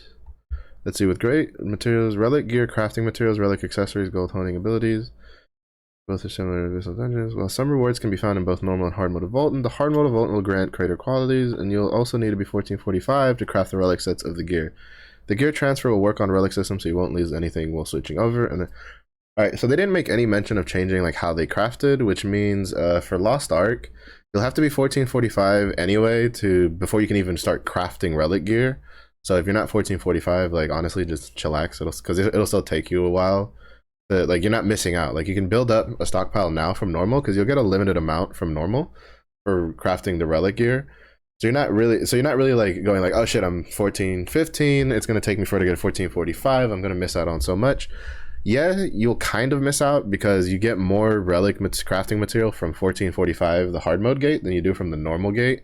But you're still building up like a stockpile of materials that you can purchase, that you can then, when you get to 1445, at least make like maybe a piece or two, depending on how long it takes you. Because it's still, from what I understand, it's still a pretty decent grind for relics. But here, they didn't make any mention. So I'm imagining the relic armor probably still works the same, which means you won't be able to make a full set of relic gear anyway until Vieques comes out. So we'll have to wait till it's like in game to like double check. But if anything, getting to 1445 before Vieques is probably the more important one out of the two. Right now, getting to 1415, maybe 1430, so you have an easy time doing the 1415 gate, is probably like perfectly fine. But if the crafting system for the relic gear stays exactly the same, then you definitely want to be at least 1430 for when Vieques comes out, so you can at least start getting Vieques, or be 1445, sorry, when Vieques comes out. Because you won't be able to do Vieques hard mode, but you can still get relic mats from Vieques normal mode. And then that way, when you get to 1445, or at least at 1445, you can start at least trying to craft the full set there. Because you'll need materials from both if they don't change the system, which they haven't specified here whether they did or didn't. Destroyer Advanced class is coming out. We kind of already knew it. Low, launching, pushing, blah, blah, blah. Kind of, new class. They don't say anything about a power pass. I imagine they're sticking to their guns and not giving us an extra power pass. Unfortunate. Wrong decision in my opinion, but not much we can do about it besides just work with it. Descaluta, the Guardian raid, we already knew that. You have to be 1415 to enter. This is going to be another source where you can potentially get relic accessories. It's not a guaranteed drop, but it's one of your first chances to get relic accessories alongside Volton. So, if you're 1415, you do have a lot of new stuff to get to play around with starting tomorrow. Also, kind of like a caveat to mention is if you are in the Lost Ark creator program, they have a competition going on that starts tomorrow, and then I think you have until the 21st of May, so Saturday, to down Volton. And I don't think the difficulty matters. There's a content creator program going on, which first of all, tomorrow will be a new drop. Basically everybody in the content creator program for Lost Ark will have a new drop, which gives you a battle item chest and more amethyst shards. You can kind of see it here. Volton creator challenge and Twitch drop. And then for the creator side of things, if you are a creator, you can, if you have a team together and you're all 1415, you don't all have to be streamers, but if you guys are planning on doing Volton like anytime between tomorrow to like Saturday, record your attempt on Volton and then turn it in to Amazon for a chance to, if you're in one of the first 10 teams to down it, which that's a pretty small window for the sheer amount of people that are going to be doing it. They'll give you bronze founders packs that you can then give away in your stream, if I understood that correctly. So if you're, even if you're not a content creator, that's something to watch out for, because maybe you can share on your favorite your streamers on in Lost Ark when they're doing their Volton runs, and hope that they get bronze founders packs, because bronze founders packs, they're not anything great, but they come with crystalline aura bonus. They come with a unique title that you can only get from a founders pack, and then they come with a cat pet that you can only get from the founders pack. So maybe you saw that cat pet on the auction house and you went, man, that's really cool, but that's way too much gold for the little cat. Maybe you can win a bronze founders pack on stream from people that get it. Challenge Guardians are coming. So we knew this, but just in case people don't know, the way the Challenge Guardians work is they're new once per roster per week content, and you'll have 3 of them. So you can do it basically 3 times a week, and one Guardian raid will rotate in and out every week. So basically, imagine these are the Guardian raids, right? You have 1, 2, 3. When the week rolls over, so on the 19th we'll have these 3. on the 26th of May, this top one will leave the pool, and then this bottom one will enter the pool. So you'll basically fight the same. You'll fight the same 2 Guardian raids basically like for 2 weeks each time. So it'll help you learn because some of them get new moves and they deal more damage.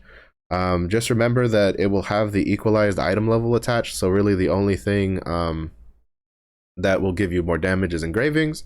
So you kind of want to make sure those are kind of on point before going into these. They don't tell us which ones we're going to get for the first 3, which I kind of wish they had told us. But I imagine it's probably going to be like Ernil, Lagoros, and stuff like that, like easy ones. I'm hoping, because if it's like Akata's week 1, like I am not touching that dude in challenge mode. Like his challenge mode is going to suck. But it's a really good way to get extra resources to push to 1415 and 1445. So glad to see that getting added. Guild activities are coming in the form of GVG and GVE. GVG, you'll have an island that you have I think it's like it rotates like on a weekly basis, or you have different islands that you can fight on for stuff, which gives nice rewards if you can win. I don't remember, like I don't know how many, like if there's a minimum like players that you need at a time to do it. I do know that in the higher brackets for GVG, it's kind of pay to winny because there's no real like equalization in GVG, unlike in PvP in the arenas. So if you're gonna do GVG, kind of be mindful of that if you're not someone who likes to swipe for too much. And then GVE is probably a bit more accessible. I don't know if you need a minimum amount, but it could be an extra way to get more resources for your guild and stuff like that. But you'll need to, again, I don't know if it has a minimum requirement. I hope it doesn't, or at least I hope it's a minimum requirement that we can fill with our guild, because my guild's kind of small. But it'll be pretty fun to try out. So if you're not in a guild, this is probably a good time to look for one, because they're adding more stuff to guilds aside from just being bloodstone farms. South Vern content. They're adding 3 levels of the South Vern Chaos Dungeons. Okay, cool. So they're not adding all of it. So basically they're adding the Chaos Dungeons for South Vern, which they took out when they added South Vern, which is, it's fine. It'll be 1415, 1445, 1475. If I'm not mistaken, you don't start having a chance to get relic accessories till 1445, and even then, from what I've heard, it's not a very big chance. So Desk Loot and Vault and Normal will probably still be your main sources. They're adding the South Vern Chaos Gate, and then the corresponding secret dungeons, which require item level 1415 to enter. So if you're 1415, you now have a new Chaos Gate to go into. They're adding the Ghost Ship, and then they're adding the hard mode for the Chaos Line, all of which is 1415 content. The hard mode for the Chaos Line has the Focus Rune attached to it. So the legendary Focus Rune, that's easier to get than the one from, I think is Sea Bounties? Or something like that. So that's pretty good. And then they're adding the South Vern Field Boss, which is Thunderwings. The recommended item level is 1416. And I don't know if this is going to be very doable, because from what I understand, Thunderwing is one of the highest damage dealing field bosses in this game. And from what I've heard from like people like Saint Tone on stream, is that even at 1600 plus, they have to be careful when they're fighting Thunderwing, because he can still kill them. So it'll be curious to see if this is even doable in like the first week or so on any server that's not like just super high pop with a lot of like 1445, 1460, 1490 characters. They're adding Wildwing Island, another chicken island. Yay. On event every hour. Interesting. Where you can participate in co-op quests or join a solo to help suppress the unique uprising. Oh shit. This is actually pretty good. It's an event quest that gives you'll be awarded with report chests, tailoring and metallurgy books, honing materials, Phaons, card packs, silver, and more. And it's every hour. It's the top of every hour. Holy shit, that's good. I wonder if this is weekly or daily. It's probably weekly, since it gives Phaons and metallurgy books. But that's still great. Even if it's weekly content, that's extra content to do. They're adding Nerio's wardrobe, which is for the people that, they don't like the combat stuff and all that kind of, you got jeans, you got, blouses, you got t-shirts, you got gym shorts, you got sneakers, you got snapbacks, You got some glasses. I don't know if they'll have any shades in there. If they have shades, I'll probably try to buy one for my my Deadeye, because he been needing a little something something. And then the new cosmetics. This is what I've been waiting for. Yeah, this is the Founder's Destroyer skin, which I am probably gonna try to get. Oh, and then they're calling it the Dawn Collection Armor skins. That's the name for our version. This was like really close to launch skins. I think this was like the first. If they work the same way in Korea, this will be another permanent addition to the shop. I don't know if they will or not though. But in Korea, I think this was one of the first permanent lines that they added to their shops there for all of the classes. So like this is Berserker, I'm thinking this is Bard, Artillerist, Scrapper, and Gunlancer is what they're showing here. I've wanted the Scrapper weapons for so long, so I'm really happy this got added. These are some extra weapons. There's a Berserker with his sword. Yeah, all right. So they're just showing more of what we have in there. There's the Gunlancer, the Berserker with the sword, the Artillerist cannon, the Scrapper gauntlet, which I think the Dragon Wing is attached to the gauntlet, so that's gonna be sick. The Destroyer hammer, which I don't really care for, but I do like the armor. And then the Bard harp. They're adding more stronghold structures and customization. General store updates is the Destroyer special package has been added, which will include the Shoeshires, their founder skin, alongside valuable items to help you in your adventure. I'm gonna kind of understand that the special package for Destroyers probably isn't gonna be as good as the one that it was for Glaver, because like you see the color of this hammer. We saw in the trailer this hammer in red, plus a new armor skin that I hadn't seen before. Something tells me that special package is going to be that ugly ass new armor skin with a recolored hammer as the untradeable stuff. So it means I can save the $35. So I'm not really complaining. So, but we'll see. Maybe they'll surprise me and put like a cool mount in there or something instead. What else we got here? I added a few other minor store updates that will take place in May update. Adjusting, yeah, so they're making adjustments to the Mari shop and then adding new crystal bundles. Then added a button allowing players to finally preview skins from the selection chest in their inventory before making a choice. Praise the coders. Hallelujah. General updates and quality of life adjustments. Updated character customizations. We're getting new hairstyles for each of the class categories. They added 5 pre-made looks and 5 facial presets without facial hair to the warriors. They added human ears for the mage classes for people that want that. And then they added a scroll bar to the hairstyle selection icon list, which is kind of whatever. New quality of life. They added an integrated dungeon menu that lists all the dungeons available. Oh, so we're getting this already. Basically, this means you no longer have to be in town to like queue for stuff. If this is the same thing they added in Korea. Yeah, so basically you'll be able to queue from anywhere in the world now instead of having to go to town, which I feel like is kind of whatever. Like, you still have to go to town to forge things anyway, so I don't think it's going to do much of anything. You're still going to see people, and I think you still have to go in town to do chaos dungeons, so people will still be there. Players can now check their character's participation status for various content. Like, this is the menu that lets you check what dailies, weeklies, and you can customize what the system actually keeps track in game, so you don't have to use out like third-party software or third-party resources to figure it out. So that's nice, and you don't have to like go from one to the next to be like, all right, what have you done? What have you done? I don't remember what you did. Added favorite mount setting, so now you can favorite mounts, and then you'll have a button that'll randomly select a favorite amount to like any mount from, like, basically it's a random mount summon button that when you that'll summon a mount randomly from your pool of favorited mounts. So for people that care about that type of shit, that's there. Even though I think the favorite mount setting is already in the game. Improved item loot options and settings, auto dismantling and loot alerts. If I'm not mistaken, this is the one where you can make it where you can tell the game what sort of like skills and engravings you're looking for, and then it'll look at all the gear that you get, and then it'll automatically just dismantle anything that doesn't fit in that criteria. This is a little dangerous in my opinion, because most people are probably going to set this to auto dismantle anything that's not for the build they're specifically doing, which means you're going to be you're just going to be draining gold, throwing gold down the sink basically, because you're probably going to be ended up dismantling like accessories and stuff that are usable for other classes that may not be used for yours.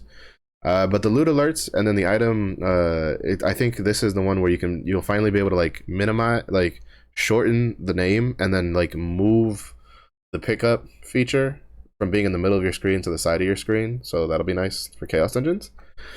Added an option to exclude items with specific engravings to auto dismantling. This is what I was talking about earlier. Improved integrated preset options. You can now apply integrated preset to use tripod effects in the skill tree inventory. This effect will be applied to the skill immediately and will not overwrite your gear. Added an option to change your integrated preset at the entry point of... Okay, so this is a pretty nice feature.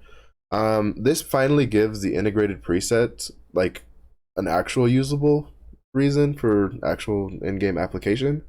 You can now set up your presets, and then you can make a preset for Chaos Dungeon with your Chaos Dungeon skills and all that stuff, and then a preset for your raid. And then you can tell the system that whenever you enter a Chaos Dungeon, you want it to swap you to your Chaos Dungeon preset. And then when you ever enter a raid, you want it to swap you to your raid preset. So that way, no more, doing Guardian raids or doing your Chaos Dungeon and then going to do your Guardian raid only to find out that you're still in your Chaos Dungeon build when you're like just getting to the boss and you have to run all the way back. Basically is what this does. So it's really nice. You can automatically summon a specific set with an integrated preset. So, in case, I guess, if you're swapping builds, which I don't think most people do this, you can now designate which... Okay, this is also really good. You can now designate which characters can gain gold rewards from specific activities like Abyssal Dungeons, Abyssal Raids, and Legion Raids. The maximum numbers that can earn gold is still 6 per activity. So this is really good because while for us right now, for most players, this won't really mean anything. Eventually, I feel like most players are going to get more than 6 characters because we have 6 slots for free. But they added a gold limit so that you can only gain gold on 6 characters to kind of fight inflation, and we've had it in since launch. And so this will let you basically decide which 6 characters, which will generally be your 6 highest characters, will have the capability to generate gold. So if you have like a really low level alt and you have a friend who maybe is new to the game and they just pick it up, you can now run with them whenever without having to worry about locking yourself to low gold that you could have gotten. So that's pretty good. Add a new party finder and new party invite improvements. Offline players will not be shown in the party invite UI. If you request matching or try to enter a different content while you're in a find party lobby, a pop-up will appear to confirm if you want to leave the lobby. Added a drop down in the find party member in the Legion raid section where you can select which gate. Okay, cool. Because the big thing for Legion raids is that, so like Argos phase 1, 2, and 3, it's all or nothing, right? 1 second.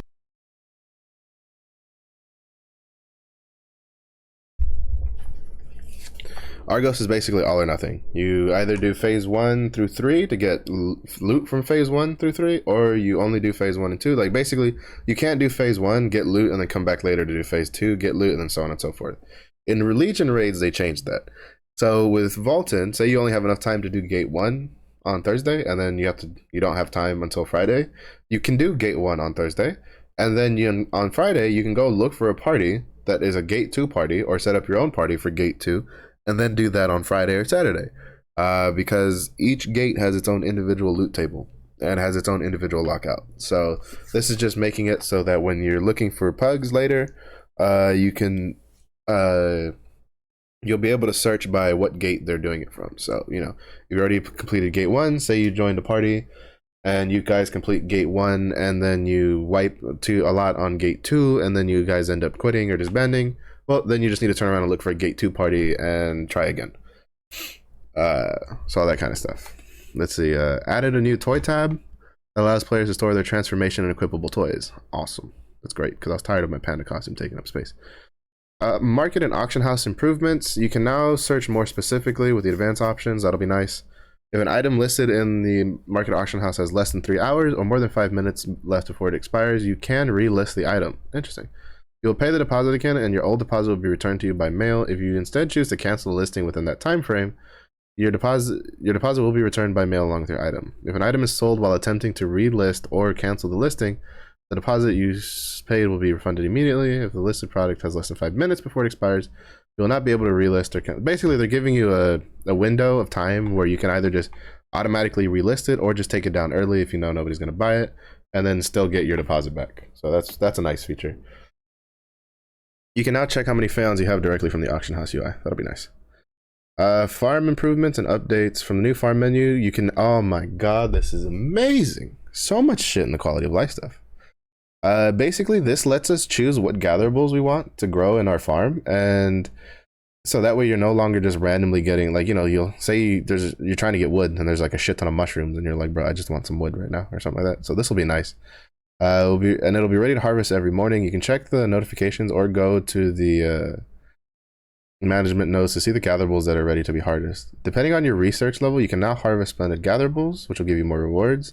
Mastery skills and passive perks provided by trade skills don't apply buffs when harvesting gatherables. You can no longer complete trade skill related Una's task or guild quest from Stronghold. That's fine. General Stronghold improvements. Boundaries will not be shown, so you can easily identify where structures can be placed. You can now select and edit more than one structure by pressing Control. Inventory limit for certain stronghold structures has been increased, basically like 100-fold or like 10-fold. Or 11-fold actually, or some shit like whatever, a random number that you understand that it basically goes from 99 to 999. And you can now send more than one dispatch on the same special mission from the dispatch station. If a crew that you added manually is the same as in the auto formation, then the auto formation button will become inactive. Refresh the daily login reward track. 2 accessories with the same name. Oh my god, that's fucking huge, dude. What? I didn't think we were gonna get this anytime soon. We can now equip, we no longer have to get 2 different accessories, like names. So you know how there's Chaos earrings and then Aeon earrings from like Abyssal dungeons and stuff like that, or like Abyssal raids and stuff like that? And you know how if you had an Aeon ring and you got another Aeon ring that was really good from the same run, but you couldn't wear them? Basically, we can now equip 2 accessories with the same name, which means you no longer have to be like, shit, I bought a Chaos ring off the auction house when I already had a Chaos ring and I didn't notice. Because now it doesn't matter because you can still wear it anyway. I did not think we were going to get this anytime soon because Korea literally got this like last month, I think. I think it was like last month or the month before. It was very, very recent. But this is amazing. This is going to make it so much easier for you to make builds, especially on alts that you don't want to spend too much money on. This is huge. That's probably like the biggest thing from the extra stuff they've added in. Added front and back attack indicators when fighting a boss, so you can see how to land attacks better. That's always nice. You can also, you'll be able to adjust it, the shape, the color of the indicators, and then you can also, if it's still the same, you'll be able to choose if you want only head attacks or back attack indicators or both. Generally, if you're a back attack class with a counter, you generally want to have both activated so you know where to hit your counters and stuff like that. If you're playing either a front attack class or a class that doesn't care about positionals or anything, then you're probably fine just having front attack on by itself, so that way you know where to land your counters. So that'll be pretty nice. Added shortcuts to Frosthaven and Foggy Ridge, which are Guardian raid maps. They're kind of they were the more annoying ones to do. Frosthaven got the shortcut is at spawn. You can now either go down the walkway or you'll have a slide off the right side. So basically now you have a reason to flare off of the start at Frosthaven. And then Foggy Ridge, I think they added 2. I know there's one like up in the top corner that you can just jump over. So you can now, that makes it easier to like run that way. But actually, I think that might be the only one. I don't remember. I'm trying to remember the maps because it's been a while since they added these. Raid leaders chat messages will not be highlighted. That'll make it nice for raids, especially for pugs if you're trying to just organize. Improved world map symbol search and the dungeon map checking function. You can now look up targets that are on a different floor. I don't know what the fuck that means, but cool. When collecting token items, the alert will now show which inventory it's being stored in. All right, cool. The amount of silver in the Southern entrance chest ticket at guild vendor has been increased by 5,000 silver. Not going to complain. Added an item level limit to 1415 to get gold rewards from Oreha Wells Abyssal Dungeon. Okay, so now we know, because I was curious about this. Oreha will only give you gold in normal and hard mode until 1415. I was kind of curious because they had bumped up the entry to Oreha hard to 1370. If it was going to follow Argos, because Argos gold, if I'm not mistaken, in Korea, you don't lose it until 1490 with Belshazzar. So obviously they want you to do more like actual raids instead of just doing the abyssal dungeons, because to be honest, the abyssal dungeons are much easier than the raids. Oreha hard mode is like super easy if you've done even 1 or 2 phases of Argos. Let's be honest, even without doing it, it's pretty easy. So basically, so now you know. 14, 15. Make sure if there's any alts that, because you know you'll lose Oreha and gain Vault and Normal is what's going to happen. This is what you're trading for Vault and Normal, is you're losing Oreha hard mode, which is fine because you're probably going to get more gold from Vaulton anyway. So, but at least you know for your alts, if you don't want to do your alts on Vaulton like ASAP when you push them to 14, 15, like put them at 14, 12 or something, so that way they can still do Oreha really easily with their busted DPS, and you can still get your guaranteed gold every week. If you push them to 14, 15 ahead of time, then you better be doing Vaulton on them for extra gold, because if not, then you kind of just cut yourself off from getting free gold basically, which is a lot, because I think it's like 2100 from Oreha hard mode for both phases. Like doing for both phases is, because I think you get 900 for the first one and 1200 for the second one. It's a decent chunk of gold that you'll miss out if you're not doing Vaulton instead on those characters. Obviously, this doesn't pertain to your main, but it's more of an alt thing. It's just to kind of keep that in mind when you're pushing alts. Monte Island improvements. Players cannot enter Monte from a fixed location. Compass has been added. Blah blah blah. This is the one where you can just. This is the chest and stuff, and then you can just you know, beat the shit out of like the chest monsters with the frying pan to get loot and stuff like that. Strange treasure chest will produce more notes, blah blah blah.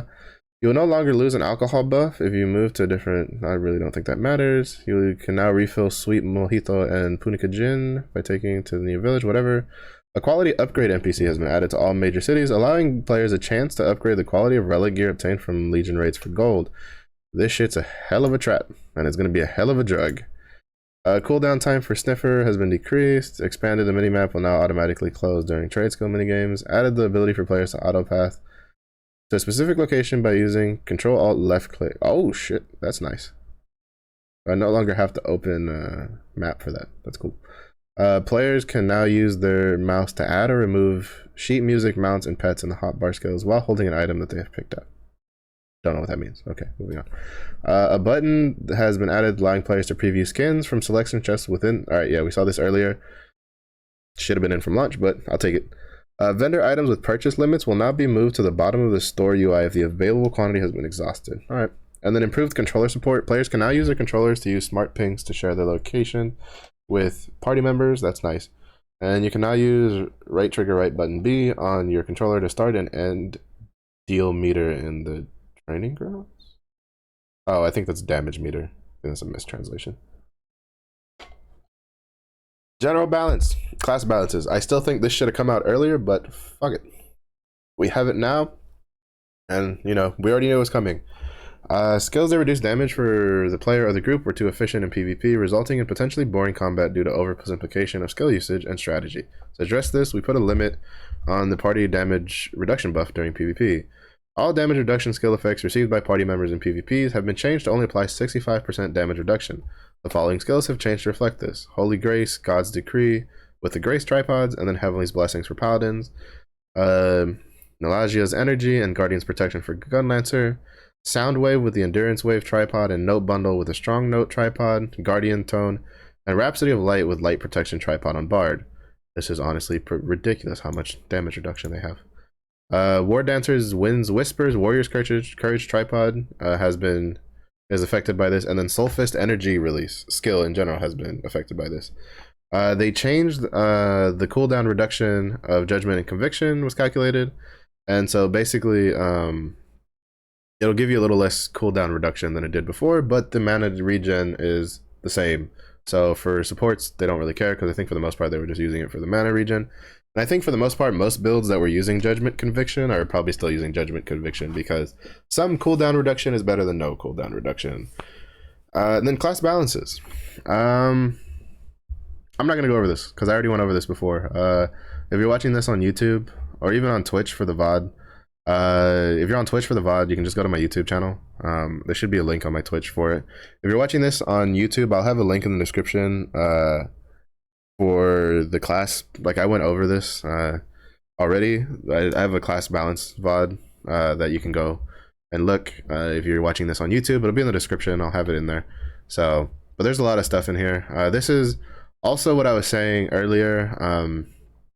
I tried to do a video telling people, and it didn't do that well, but I think a lot of people are probably going to suffer if they haven't had some sort of like heads up about it. Is if you had a pretty decent, some of these had pretty decent tripod changes. Potentially, if you didn't stay up to date, you might have to completely refarm tripods on certain abilities. So it could be anywhere from literally like 1 to like 10 tripods you have to refarm from level 0. But yeah, so if you haven't seen these, like, read them. I'm pretty sure everybody will have their stuff out. Is it a destroyer one in here? I don't think so, because the destroyer doesn't have any, like, it's not out yet. I'm just curious though. War Dancer, Gun Lancer. No, because there's Berserker, Gun Lancer, Paladin, and it goes to War Dancer and then Scrapper. Right. So that's kind of just there. We saw some bug fixes down here. Fixed an issue preventing entry into secret dungeons. Fix an issue causing uncraftable feasts and barbecues. Fix an issue causing most events saved in calendars to be removed. Fix an issue causing the attach and delete functions are not proper. Fix an issue cutscenes only trigger for single player and progressive course for the party member. Fix an issue causing the taking blah blah blah. Fix an issue causing options. I don't think any of this is like really anything important. I think it's mostly just like cosmetic shit. But that's basically it. A lot of like new stuff there, a lot of quality of life stuff I honestly didn't expect. I didn't think we were getting the double accessory change this soon, if I'm perfectly honest. I thought that that was probably going to be something for a future update, because to be honest, that kind of really shakes up how you gear your characters now. So basically anybody who held on to good extra accessories they had that they just couldn't wear because it was the same name, you guys won big. All 5 of you that did it, because for the most part the rest of us kind of just dismantled it. So that's honestly probably the biggest win for stuff we didn't know about. The second biggest win is for me is I can finally get my scrapper weapons that I've wanted forever. And I think that's about it. Everything else, quality of life wise, I think for the most part, like, the additions are nice. They were really good. I think a lot of it was kind of stuff that most people won't really notice, but the really big ones for all players in general will be you can now queue from anywhere with the integrated dungeon UI for abyssals and stuff. I think you still have to go to town to do your chaos dungeons though, so you know, doesn't stop you from doing that. So well, I'll still see you over there in Lai Town. You can now equip accessories with the same name, like 2 of them. So for earrings and rings, that makes it a lot easier to deal with. Oh, here we go. Here. So that way, so for instance, the example they use is 2 space rings. Probably a better example would be like saying 2 chaos rings or 2 aeon rings, because those are the raid ones. That's the name on the raid accessories that we get. The space ones I was thinking are from chaos dungeons, but stuff like that. So basically this is a huge win for builds in general, so for all players. Front and back attack markers are coming, but we knew about it. They made Frosthaven and Foggy Ridge easier to navigate to certain areas with new shortcuts. You can now select what characters will get gold, and then you'll be able to customize and track like daily, weekly content that you do in game on every character in game without having to use a third-party website to do it, which is very nice. That's definitely something that I think a lot of games tend to go, well, someone else is dealing with it, so it's not really my problem, which I think is a bad approach to have for it. I think if you're making any sort of game with sort of like daily, weekly stuff, you should probably do your best to add stuff like that in the game, so players don't have to go outside of your game to actually get it. But anyway, we're kind of done with that. There was some pretty good information there. I really, honestly, like, again, the quality of life stuff, huge wins all around with the accessories and stuff like that. Like, I did not expect those. So that'll make it easier to gear my ults. Well, to gear the destroyer, that'll make it super easy, because he no longer has to care about that kind of stuff. So basically, I mean, that's honestly that's fantastic for anybody who's waiting for a class that hasn't come out yet, because you can now build that really easily, or at least faster, right? You don't have to, because a lot of people they tend to like purposefully put up prices because they know players have to get 2 different name rings or different named accessories to equip them for builds. So now it'll make it easier and cheaper to build. Uh,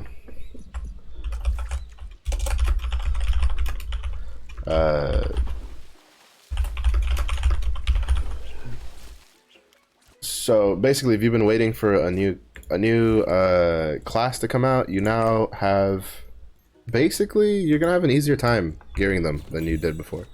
So because you have now twice as many accessories, basically you have twice as many chances now to get good earrings and get good rings, so that you can use without having to pay or re-roll for another one. But so we only have about like an hour and a half left in stream, so we're gonna do about an hour or so of PvP. To be honest, I thought that I could go over the patch notes a little faster, but the sheer amount of quality of life stuff they added on that we didn't know about really kind of warranted the longer conversation, because some of those changes are solid. Some of those changes are very, very solid, and I'm glad to see them, because they'll definitely help us in the long run.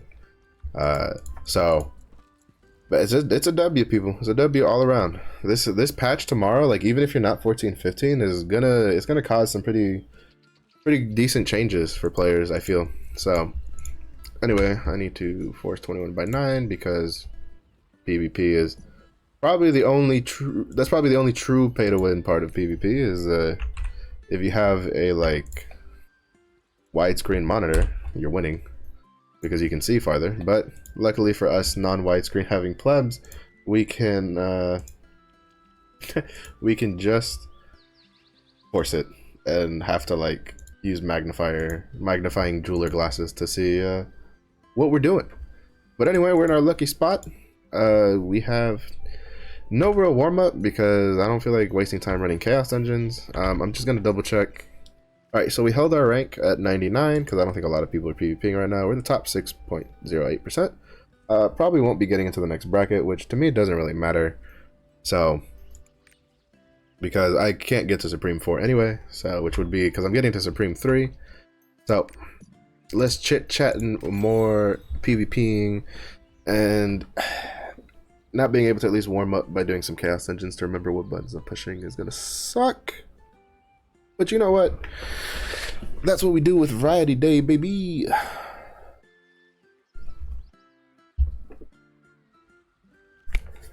But yeah, those patch notes are pretty good. Oh, I need to check what Adventure Island we have today, real quick. No, stop double clicking, you piece of shit. Volade? Alright.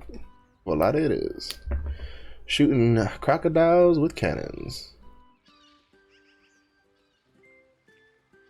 I'm not gonna lie though. I'm like, when I woke up this morning and I remembered the Destroyer comes out tomorrow, I was like a kid waking up on Christmas Eve. I was ready. I was like Ric Flair, just woo, just walking out of bed. I'm so excited because now the next big thing, right, is because we're supposed to. They said later this month, so I'm gonna hold them to their words, and I am expecting the June-July roadmap like next week. We do know it's only 2 months. Odd take, but they did say that when they were doing the whole like April-May stuff, that they didn't want to commit to too far down the road because, you know, in case they had to make changes. So we have what we got. But I imagine this like tempo, at the very minimum I'm expecting this tempo we have for new classes to be maintained, as in 1 new class a month. But we'll see how it goes. Maybe we'll do maybe they'll do like 2 classes in June and then Vieques in July, or flip-flop it. I don't know. We'll see what they have planned. hopefully it doesn't set the forum on fire. Even though whatever they do is probably going to set the forum on fire, because I think anything outside of being like, oh hey, all classes that are unreleased are getting released next month, I think most people are going to set the forums on fire. Sork, Berserker, Gunslinger versus me, a Deathblade, and a Berserker. It shouldn't be too bad. It'll kind of just depend on how good the Gunslinger is on playing.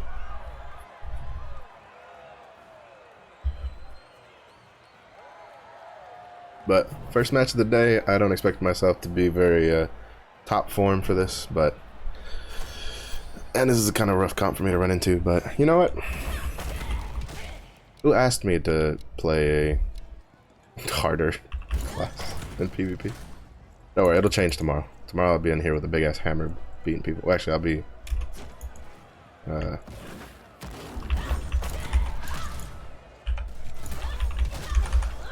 gotcha. Alright, so I actually landed my stun from a distance this time. Ooh, good window. Yeah.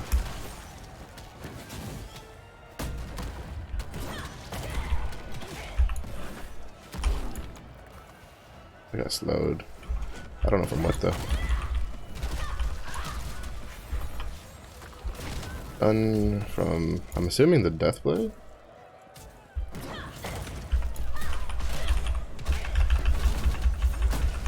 Ooh, that was a good earthquake. That was a good catch from the Berserker, and I had no help from my teammates there, so.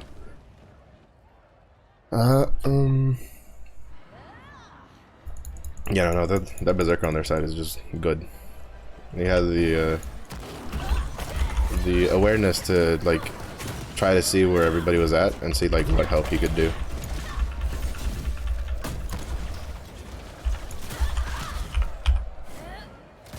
Which is kind of what you want to do, but it is hard. Like, I'm not gonna say that's easy. Like, that just shows how skilled he is as a player. Sorry, did you want to do something? I don't have any buttons to push.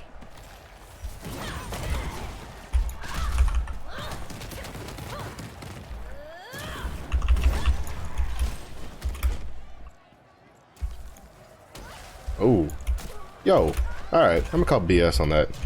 There was no way that I got clipped by that sword storm at the end there. Oh, I caught him.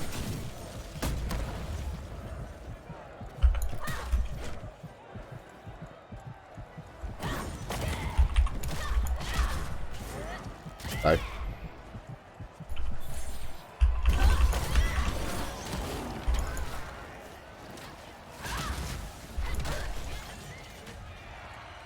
Alright, alright. Yeah, their Berserker's really good though. He's hard to pin down.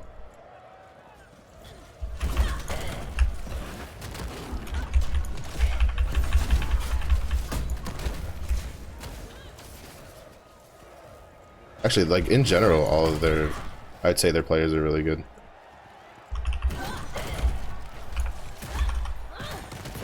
Because the Sork and the Berserker keep trying to, like, find, like, moments to help their teammates when they get caught out. And that's really how you... Like, those are the kind of teammates you want to have. I need to go down here to help you. Shit, that's too late.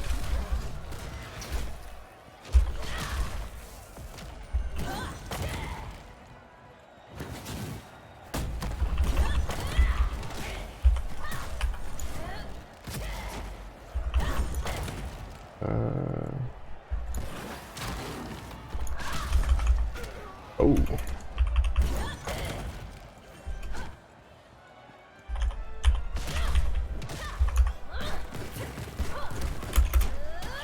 Ugh. That Sword Storm Quake is so...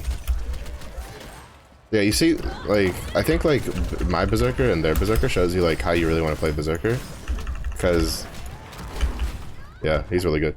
My Berserker there decided to go for damage instead of just earthquaking. I don't know if he just isn't tripoded for CC, but you have to go in for stuns when you see a Berserker in his like Berserk mode. Alright, got the Sork there, but that's just because she... That was more of a mistake on her part.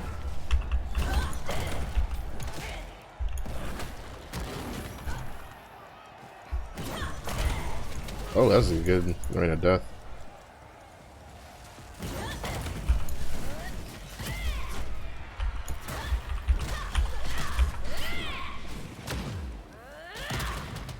Gotcha.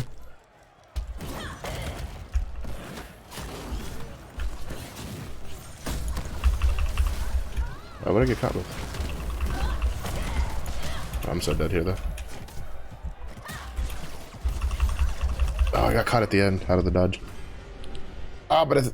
Oh, no, I was the last kill. Damn. I was trying to kill the gunslinger.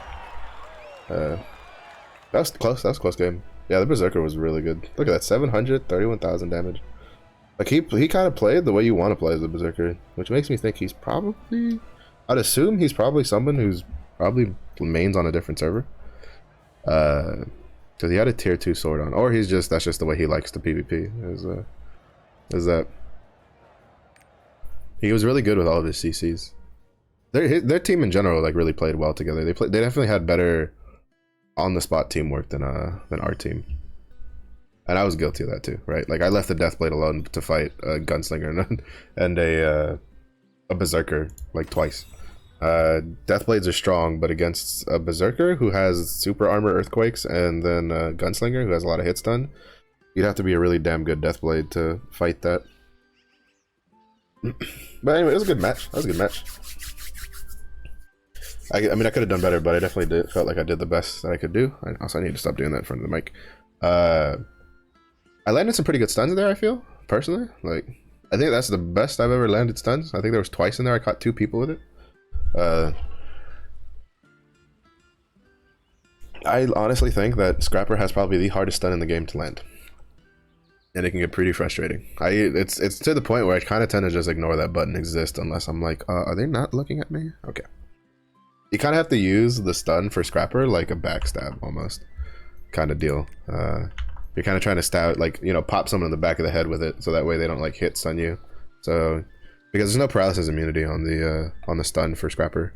So, and it has a pretty long range, pretty long range forward, but the problem with the instant hit is that it has to finish the animation. Like, you have to hear that whoop part of the animation for it to actually do the stun effect. Because the instant hit basically is really, it's a bit too thematic behind the whole, like, you know, punch, so like 1-inch punch, like internal damage thing for like martial arts. And so, you know, you have to actually like finish the animation before the stun portion comes out, which means any form of anything, like someone even so much as sneezes in your general direction, but like it goes on cooldown, you didn't stun anybody, and you're like, oh fuck it, I'm gonna go to Starbucks and get a coffee and, you know, cry in it. Paladin, War Dancer, Deathblade versus Sharpshooter, myself, and a Glaver. This could be hard with the Paladin. Depends on how good the Paladin is, really, with his damage reductions, or even just with being annoying. Because I've seen some Paladins where they just run around, just constantly just spam their charge on cooldown, just knocking people left and right, and it works. It works. You know, especially with like a Deathblade and a War Dancer, it works. You're just giving your teams openings. So even the more like weird aggressive built stuff can work as a Paladin somehow.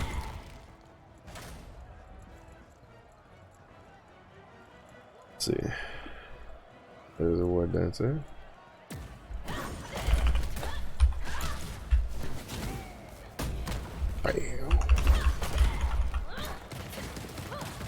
Dodges on cooldown.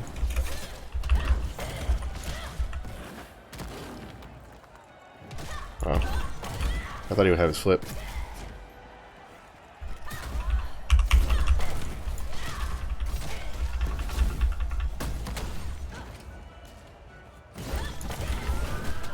Oh, I'm stuck in that.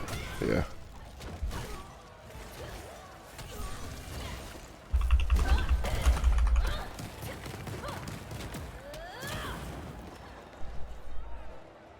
You really can't do anything to them now because they have a really, really big shield.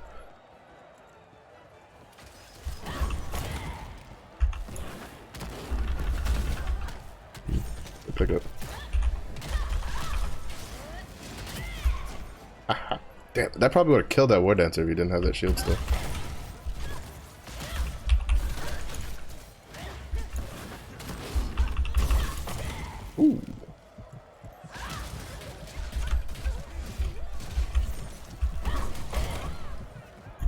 That like dash they have that leaves that like projectile at the end is rough to deal with sometimes.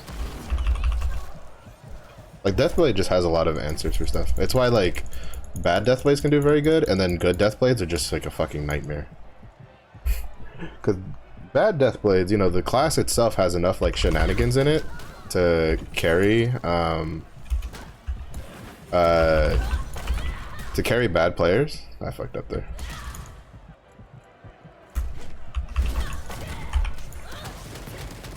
And then like, but it has enough like actual in-depth like to how the build works that really good Deathblades are literally a nightmare to deal with, because they know how the class works and they can make it work for them and just dance in the palm of their hands.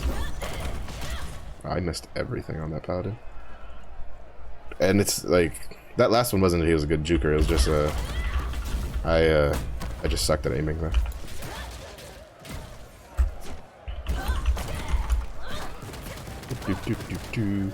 I always love it when like a war dancer tries to like Call of the Wind God into my chain destruction fist, because for some reason they think they can CC me, but it's like you can't.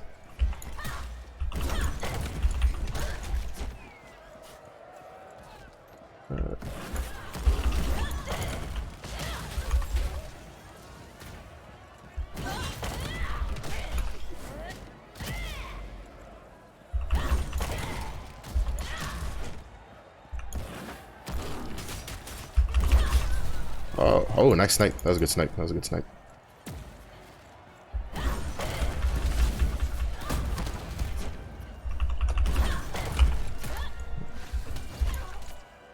Oh, interesting. It looked like he dashed in the other direction.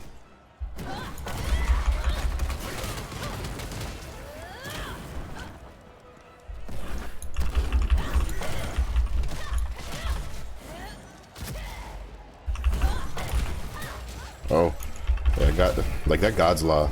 Again, there's no paralysis immunity, so any amount of just hit stun, or which I call it hit stun, but it's basically like they call it paralysis in our version. I don't know what they call it in the Korean version. Basically that, like him dropping God's Law on top of me, I tried to like stun out of it, but again, the stun doesn't go off unless you actually finish the animation, so I got hit with the hit stun from God's Law, so that way it just went straight on cooldown. But I feel like so far, at least these two games, I've kind of been doing what I need to do on the Scrapper, which is just get in there, disrupt things. When I have a chance, just death rattle something in the back of the head, get some damage off, and then just keep going from there. So this is why, like, even on like wins and losses, I'm like, when I first started doing PvP, my first like I'd say 20 matches I didn't stream, which was probably pretty healthy. Probably a pretty good idea. But there was a lot of bitching and moaning. And even when I started streaming my PvP matches, there was a lot of complaining, a lot of like, why is that like this, like blah blah blah, that kind of stuff. Now my only major complaint is I wish like the actual visual effects for attacks that have any form of CC was actually the size of what it's going to be, right? Either reduce the hitbox to be inside of the effect or increase the effect to cover the hitbox, because like definitely with Swordstorm there's probably about like a couple inches off the sides that still catch you. Gatling is one that you can literally be at the very end where there's no bullet projectiles and you can still get caught. We fought against this Sork earlier. Sork, Deathblade, Gunslinger with a War Dancer, me, and Glaver. I think, is this a Glaver? I think that might have been a Glaver we had last match.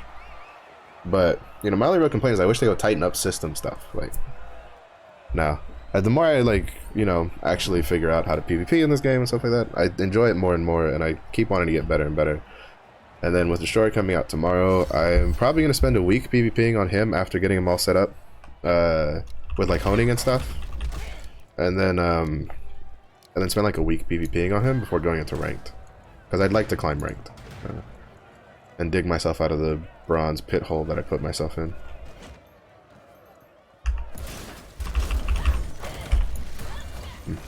He just kept running, which was the right answer.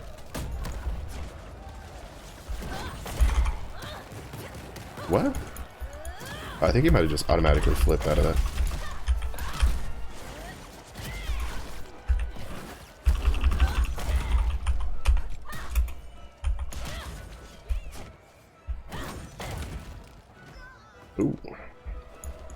a good little pew pew.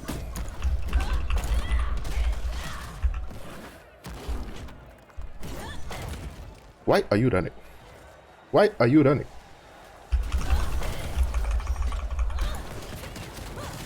I had enough time in between.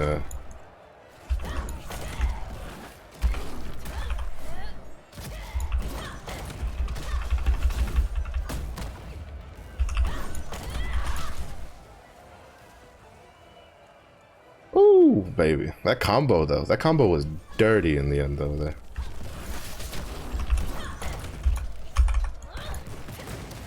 I'll still probably catch her, though.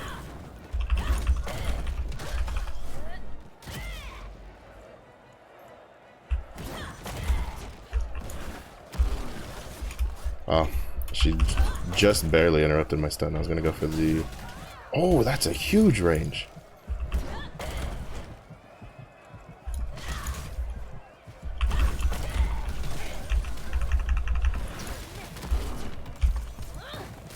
Oh, yeah. I didn't think that was what was gonna come out. That's got a big ass range for Deathblade. I kind of underestimated that. Let's see what we got.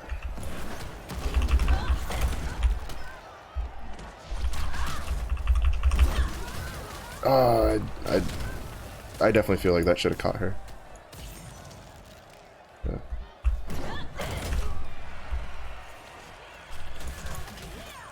I'm gonna save the flip because yeah. No point in popping a flip there early because she couldn't have killed me.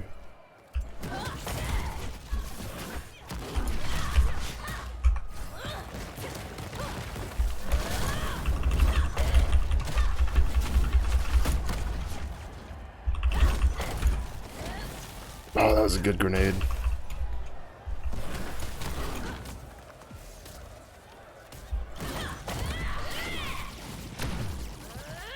I used that defensively. I didn't want to fucking get caught in there with the hit stuns, and I had nothing else to answer for that.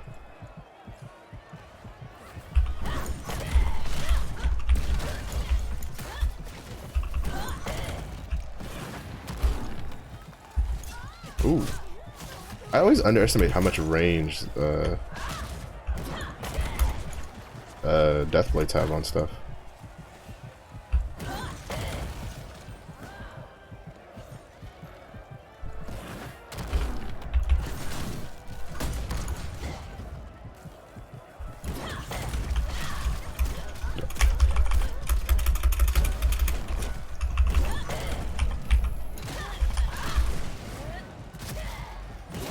Oh, that's a wrong angle. That was the right move, just the wrong angle though. I should have stepped to the left a little bit more before.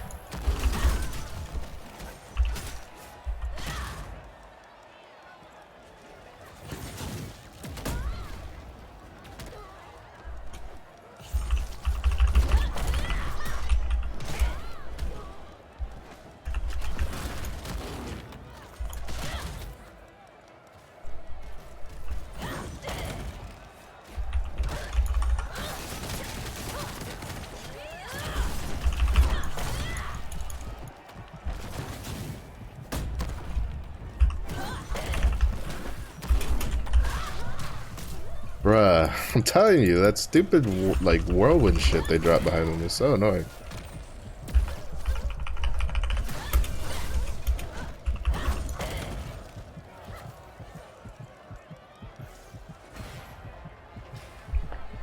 Okay, whew. I instinctively I was trying to go look for the Deathblade, is what I was trying to do there, and then I ended up just, like, running away from death, and that was a good thing I did. I got a lot of damage off that run. Been having some pretty good damage runs.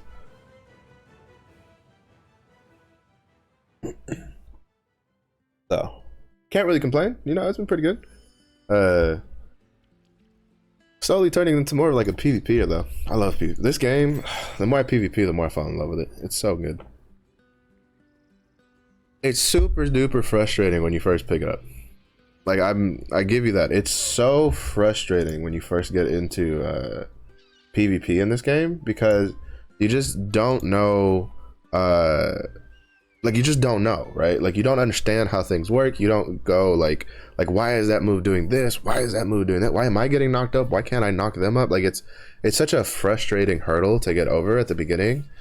But once you can get past that, and trust me, it's gonna take a while. Like things for me didn't mentally start clicking until 100 unranked matches. At 100, things started making sense for at least for scrappers specifically. And I'm like, all right, this is what I need to be doing. This is how I do stuff. And like, I've watched guides, I've watched streams, like I watched Laffy, I watched Grinton, like I watched Virus, I watched a lot of people streaming PvP, and it's the whole example of you can read the textbook all you want, but until you get your hands dirty, you get nitty gritty, you know, chest deep in motor oil, so to speak, you just don't get how it works. And you can have all of the book knowledge that you want in the world on how PvP works, and you go like, I understand like super armor this, super armor that. Do it. You got to do it, because I knew about all that stuff and all that, but learning the timings, learning the tempos, learning when people tend to do stuff, like for instance sorceresses, when you engage as a melee character and you knock them down and they flip, don't keep slowly chase after them, or chase after them in a roundabout fashion. Why? Because more often than not what's going to happen is they're going to do reverse gravity more often than not. And the point is that you go, oh well, I'll just counter with a super armor move, right? Because you can ignore the reverse gravity with it. Well, the problem is that 90% of the time, most sorcerers take the reverse gravity move that has an explosion at the end. So unless you literally just want to waste 2 super armor moves on one person, which you can, you know, if the Sork is close to death, it's probably worth doing. You're gonna get caught with a knockup, and then it's gonna just completely invalidate your knockdown kind of thing, right? So, you know, but little stuff like that takes experience. That the game, you know, videos and gamers can't, like, you know, and streams can't teach you that. I knew like, oh hey, I shouldn't chase after a Sork, but overcoming the instinct of not chasing after a sorceress after knocking her down is hard, and that requires just playing and just gaining experience. But once you get past that hurdle and things start clicking, like this game is like magical. That kind of matches the helmet with the suit. I kind of like that he's going for that, and I think that's the beauty of Lost Ark PvP is once you start figuring these things out. And I still have frustrating matches, right? Like I still have matches where I couldn't do shit the whole game, and I'm still like, you know, and it's like, you know, I only deal like 100,000 damage if that, and I'm getting like a really shitty. Oh, he's used this freeze. I thought he had used that already.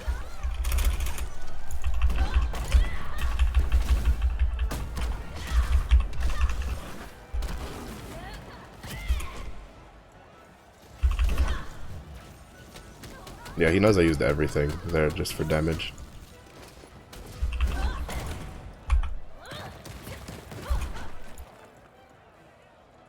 Oh, that was a good awakening. Oh, yo, fuck, she's good. She's good. In case you can pick up what she did there, she saw her timer for when her like internal combustion was gonna come off cooldown, and then she basically dodged into me, so I would take the damage and the knock up from it.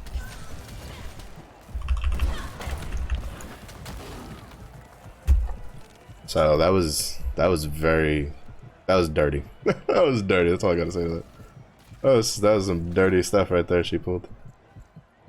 It's also what makes War Dancer so frustrating to fight. Oh shit. He wasn't even aiming. I just gave him the free kill. Yeah, this comp is gonna be hard to fight. Just because the Paladin's pretty good. And this War Dancer is good, because, you know, I played with her in the other match.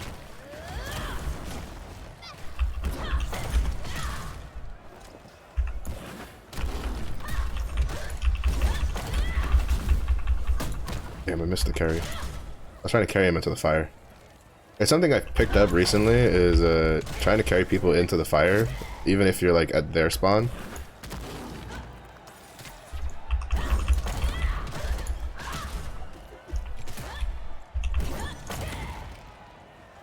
Ooh. I still got hit with a hit stun.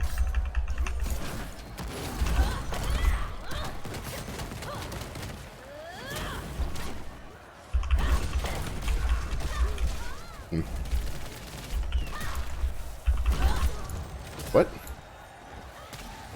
But that must have just a very like big AoE.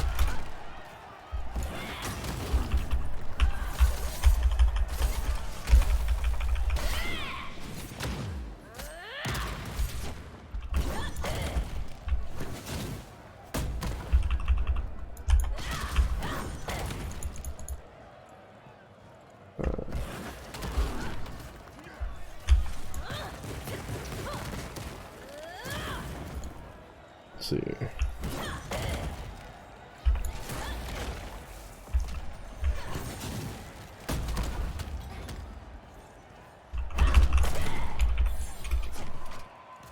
I know what you're trying to do, buddy. I know what you were trying to do.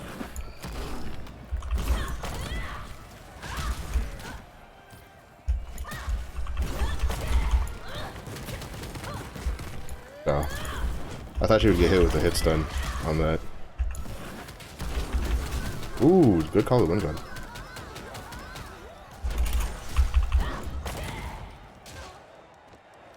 Yo, that was such long range.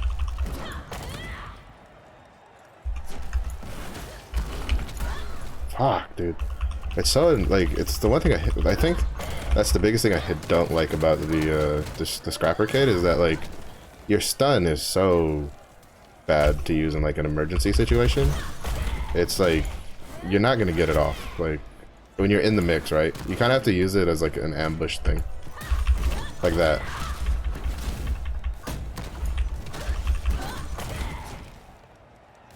Because if you try to do it like straight on, you're gonna get caught by something.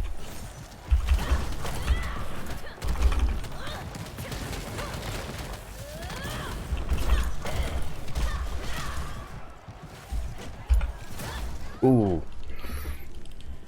Still, I mean, good matches there. This is good fights, bro. We're fighting the whole time, you know? We're fighting the whole time. That was a close match. But stuff like that's what gets me excited. This is what keeps me PvPing. This is when I started getting like matches like these, where you know I felt like I was contributing and there was lots of back and forth going and stuff like that. Like, I really just this is what kept me going through my grind of PvPing just every week, every day for 2 to 3 hours a day, just going. Except on the weekends. On the weekends, I give myself a mental break because that's the other thing, right? You got to give yourself a mental break from time to time. You got to do. You know, give yourself a little detox on the weekends, right? I'll do like 30 minutes for like fever time on team deathmatch kind of thing, but then but aside from that, I wouldn't really PvP too much on the weekend. On Sundays, I generally don't PvP at all. For me, Sundays is my PvP Sabbath. I just don't PvP. I don't PvP in Lost Ark. I go PvP in something else. I go PvP in Apex or something. But it's good. It's good. It's good. I have a blast. Like today's matches have been fantastic. I love it. I love it. I love it. No, we still got plenty of time. We still have at least like 2 or 3 more matches in.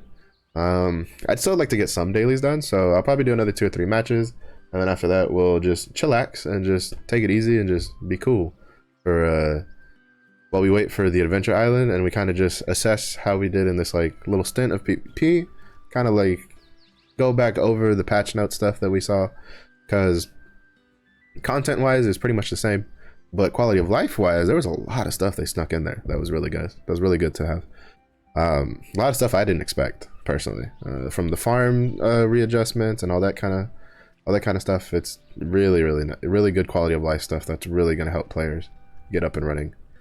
I also need to today I need to finish up, round out the last yeah, I'll do one. I need to do more fishing anyway. I think I started it I think I have a halfway done on the scrapper anyway, so once I finish that, we'll have this done. We finished the hazardous waters, so we're all set. I think we could get a good chunk of XP. I think we'll probably be just shy of leveling up, but it's all good. We can just level up during the week, hopefully, and then once we level up during the week, I will then get we'll then have the research rolling for the new guild shop level. Because to me, that's my priority for my guild, right? Is I try to get the guild shop, because that's the main reason we want as a guild, is I try to get that, and then whenever we get the unlock for the increased weekly bloodstone distribution, also research that. Those are the 2 really important ones for me as a guild leader to put in there. Oh, hey. It's the Sork double gunslinger with Deathblade, War Dancer, and myself. I think that War Dancer we've had like in 3 matches in a row now. Yeah, twice she's been on my team, once she's been on my enemy team. Pretty good though, pretty good. Good matches. We're gonna have to see how it goes, because like gunslingers, I'm still not. Granted, I think they're probably like the one class I've fought the least is gunslingers and Deadeye, even though there's 2 of them in PvP. So, but even then, it's just I have no idea what to do to gunslingers and Deadeyes. They always have some button to push that can stop me because of the paralysis. But hopefully that'll change tomorrow when I come with a big ass hammer and I'll wallop him on the side of the head.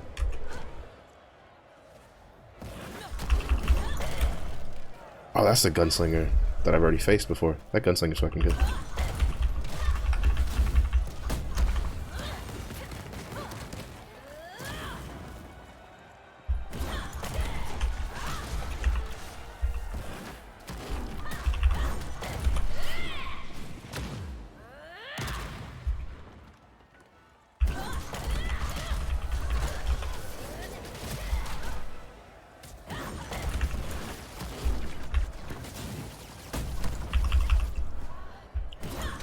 Oh, I almost had that. I'll leave it to the War Dancer.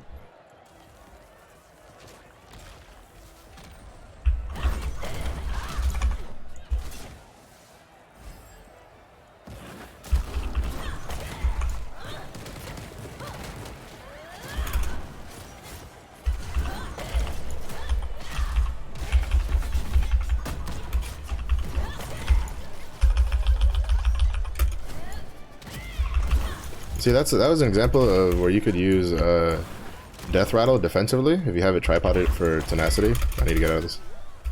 I almost got out of there. I knew that Death, like, she still caught me with a grenade after, right? So it's like, it's not easy. Yeah, it's gonna be hard.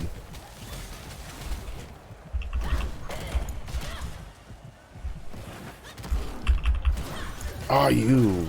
I'm dead here, probably.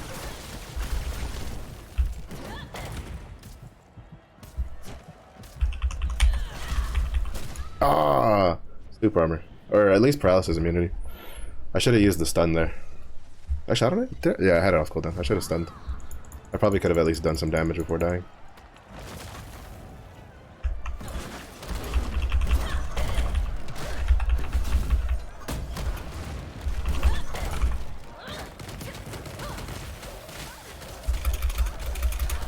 Bruh, just stuck in this corner.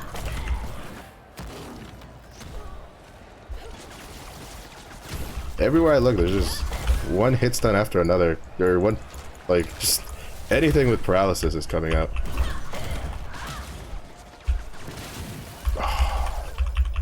Bro, the cooldown on that electrocution is so short. Fuck, like, yeah, like,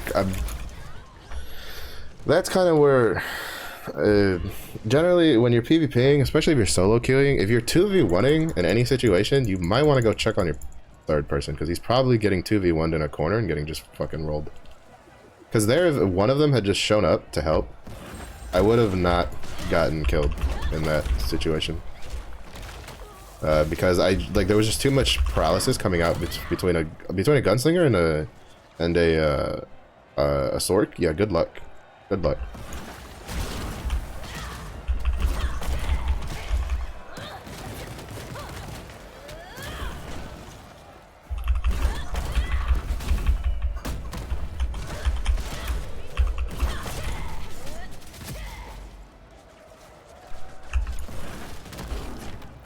Yeah, see, that's what I was talking about there. Like, we were 2v1ing, and I was like, I'm gonna go check up on my War Dancer, just in case.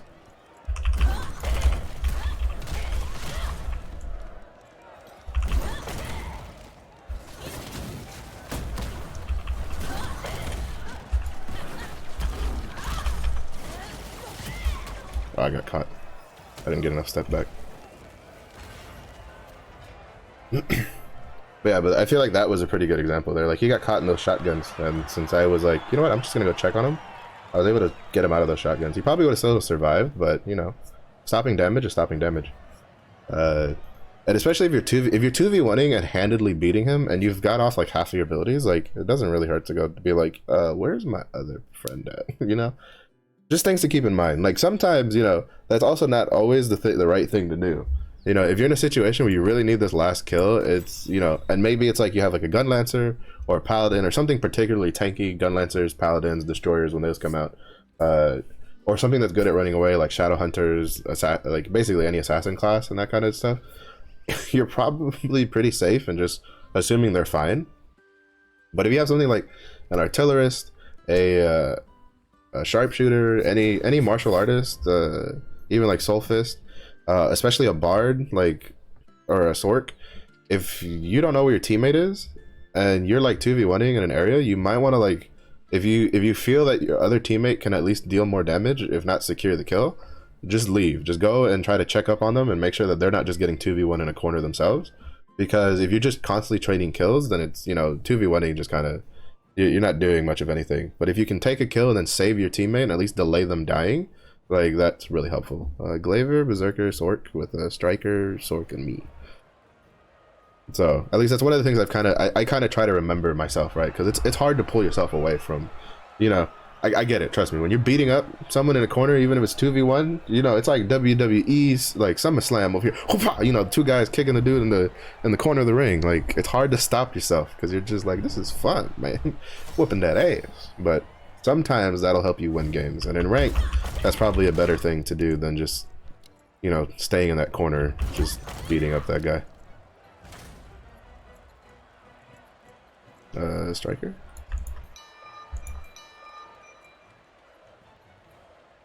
Bruh, I hate this so much. Don't fucking queue for PvP if you're not gonna fucking fight. Like, right off the bat. Like, what is this? Like, why? Like, just why? Alright, you can fucking kill him if you want.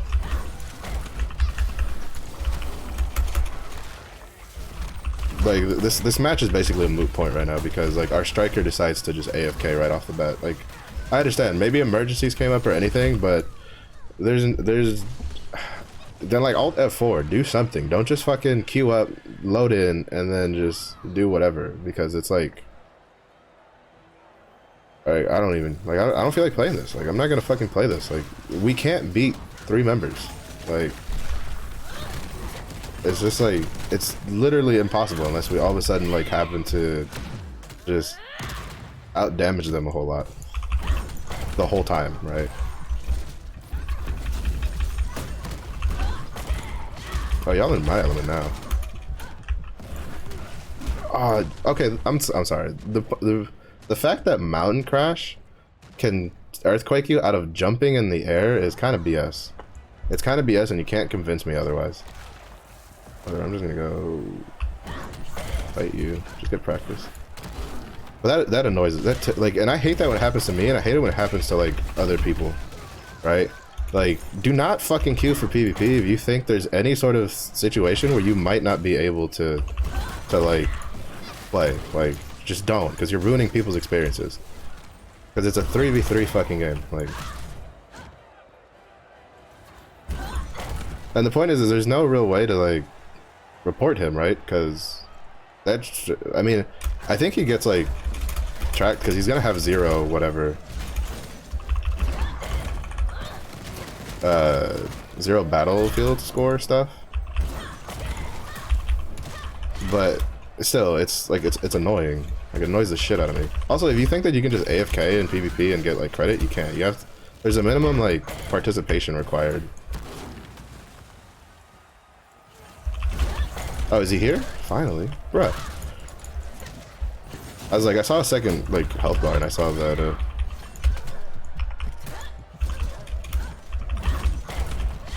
So I thought it was like the Sork was near me.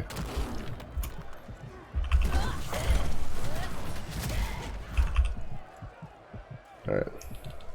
They have a huge advantage because they got those 3 free kills at the beginning. It was like 6 free kills at the beginning. Ooh, I turned everything off. But seriously, like, just don't. Like, or if you think something's gonna come up, like, type something in chat, right? Like, let me know, let us know ahead of time, because I didn't see anything in chat either.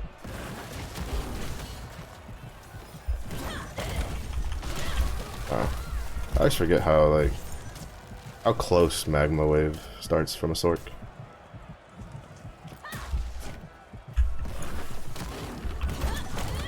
Ooh. Ooh. Like, he's a good striker too. Bro, you made me salty even though you're a good player.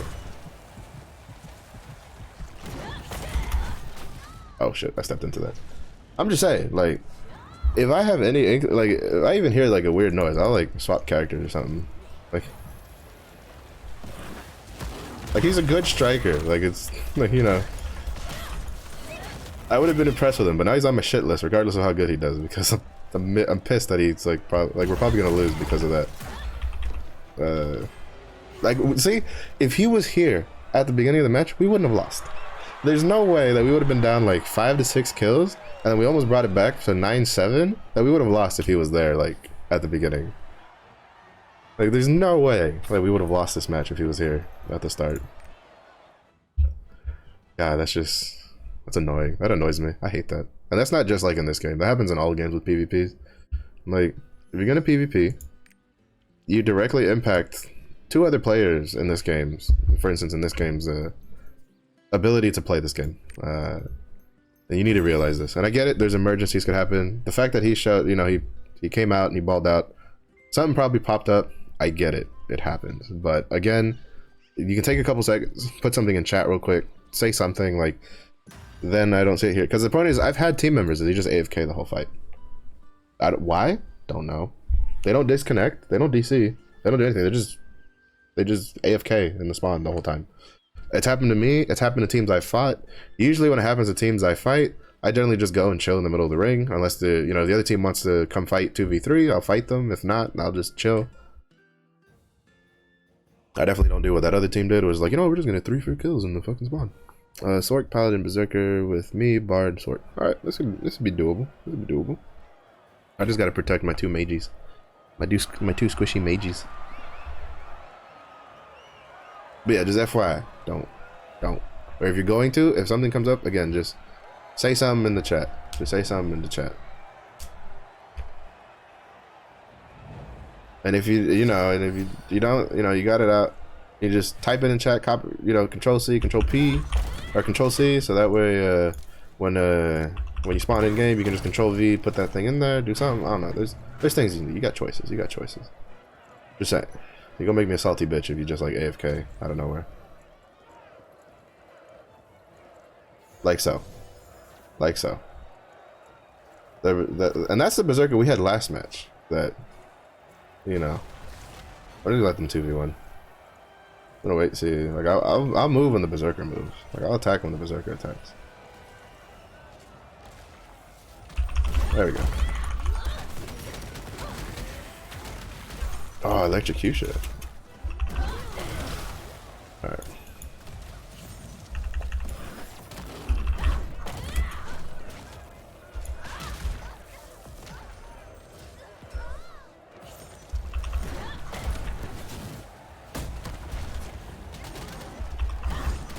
Yo, I wish I had massive AoEs that could carry people.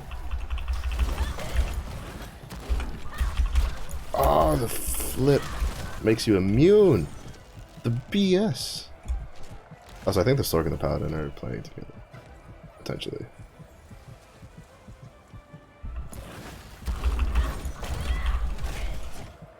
I can't stand still for too long.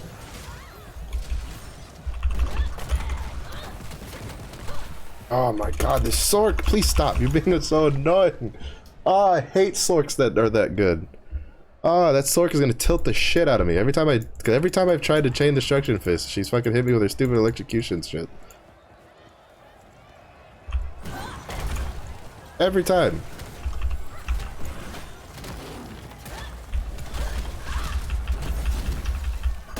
Also, Berserker, I would have words with you. I'd very much have words. This Sork is so good.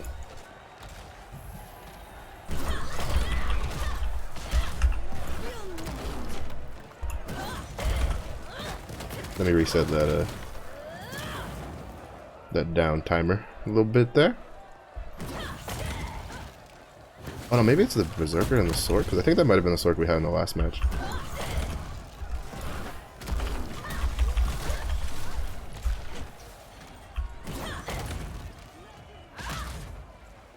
Mm.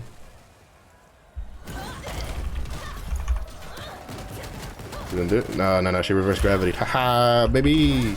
Haha, yeah, baby.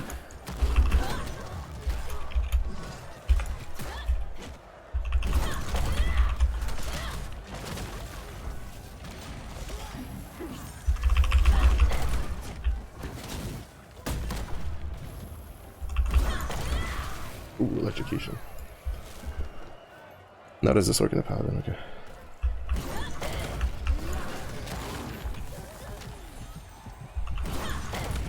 Oh, our sword killed there, so okay.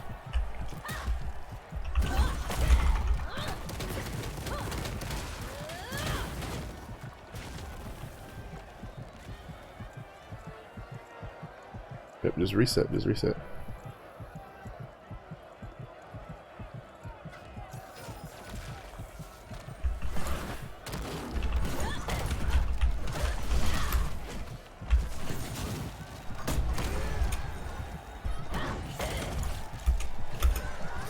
Oh, he's in angry mode. Ooh, reinitiated onto the lightning.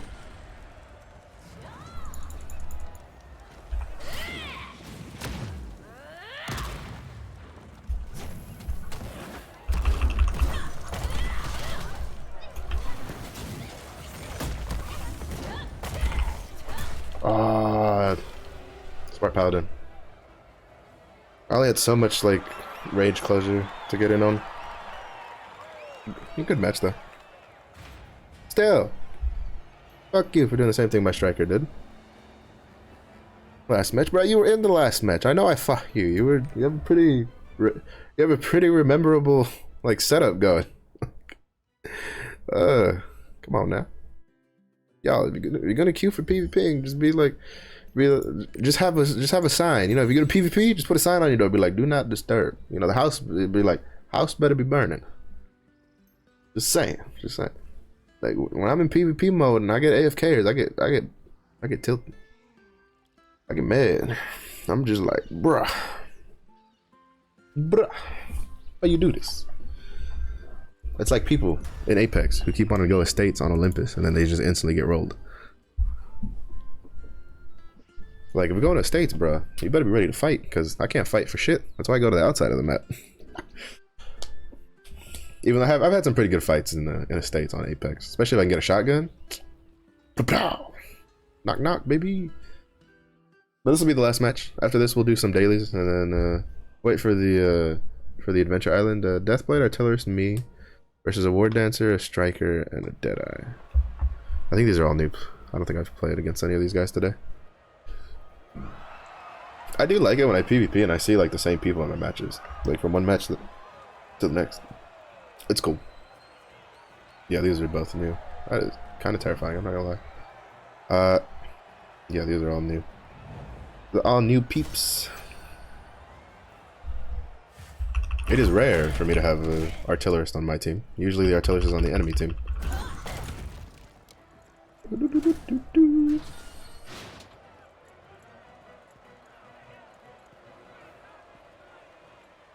so scary. Ooh, so scary. Ooh, so scary.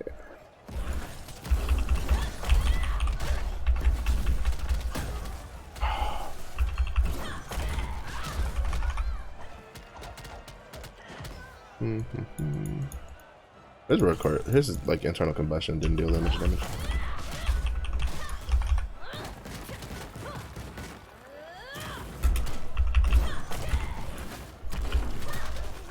Bruh, look at that! Like a simple ability that he used just canceled my stun. Oh no! Malgate, please. Not even asking for much. I'm just asking for. Oh, I was like, what stunned me? The Deadeye.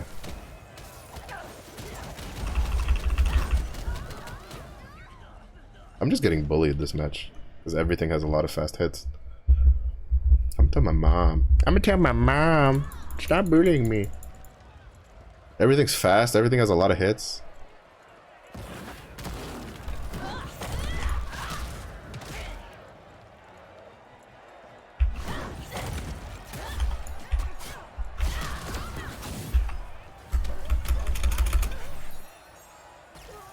What was that? He definitely is the move I've never seen before.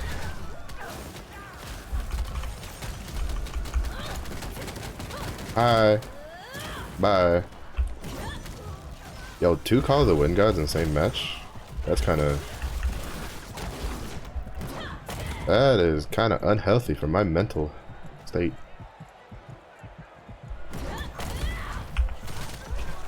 Oh, fuck that move. Artillers, my dude? What are you doing?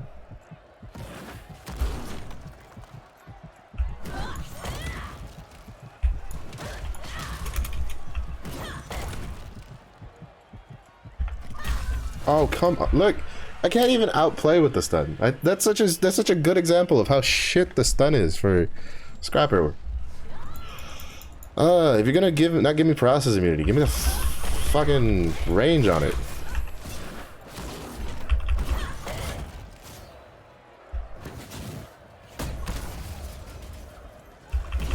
All I ask is a little bit of balancing, a little bit of even, right?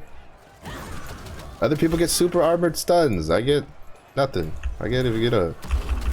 Oh my god, I didn't aim the thing right.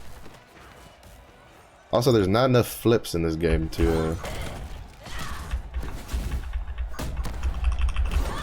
deal with a War Dancer and a Deadeye.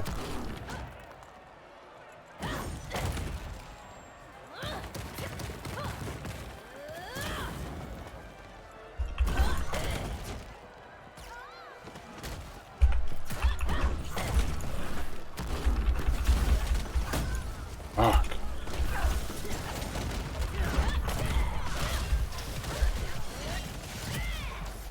That was just really lucky carries. I'm not even gonna attempt to admit, like, try to, like, pretend that I had, like, meant to do that.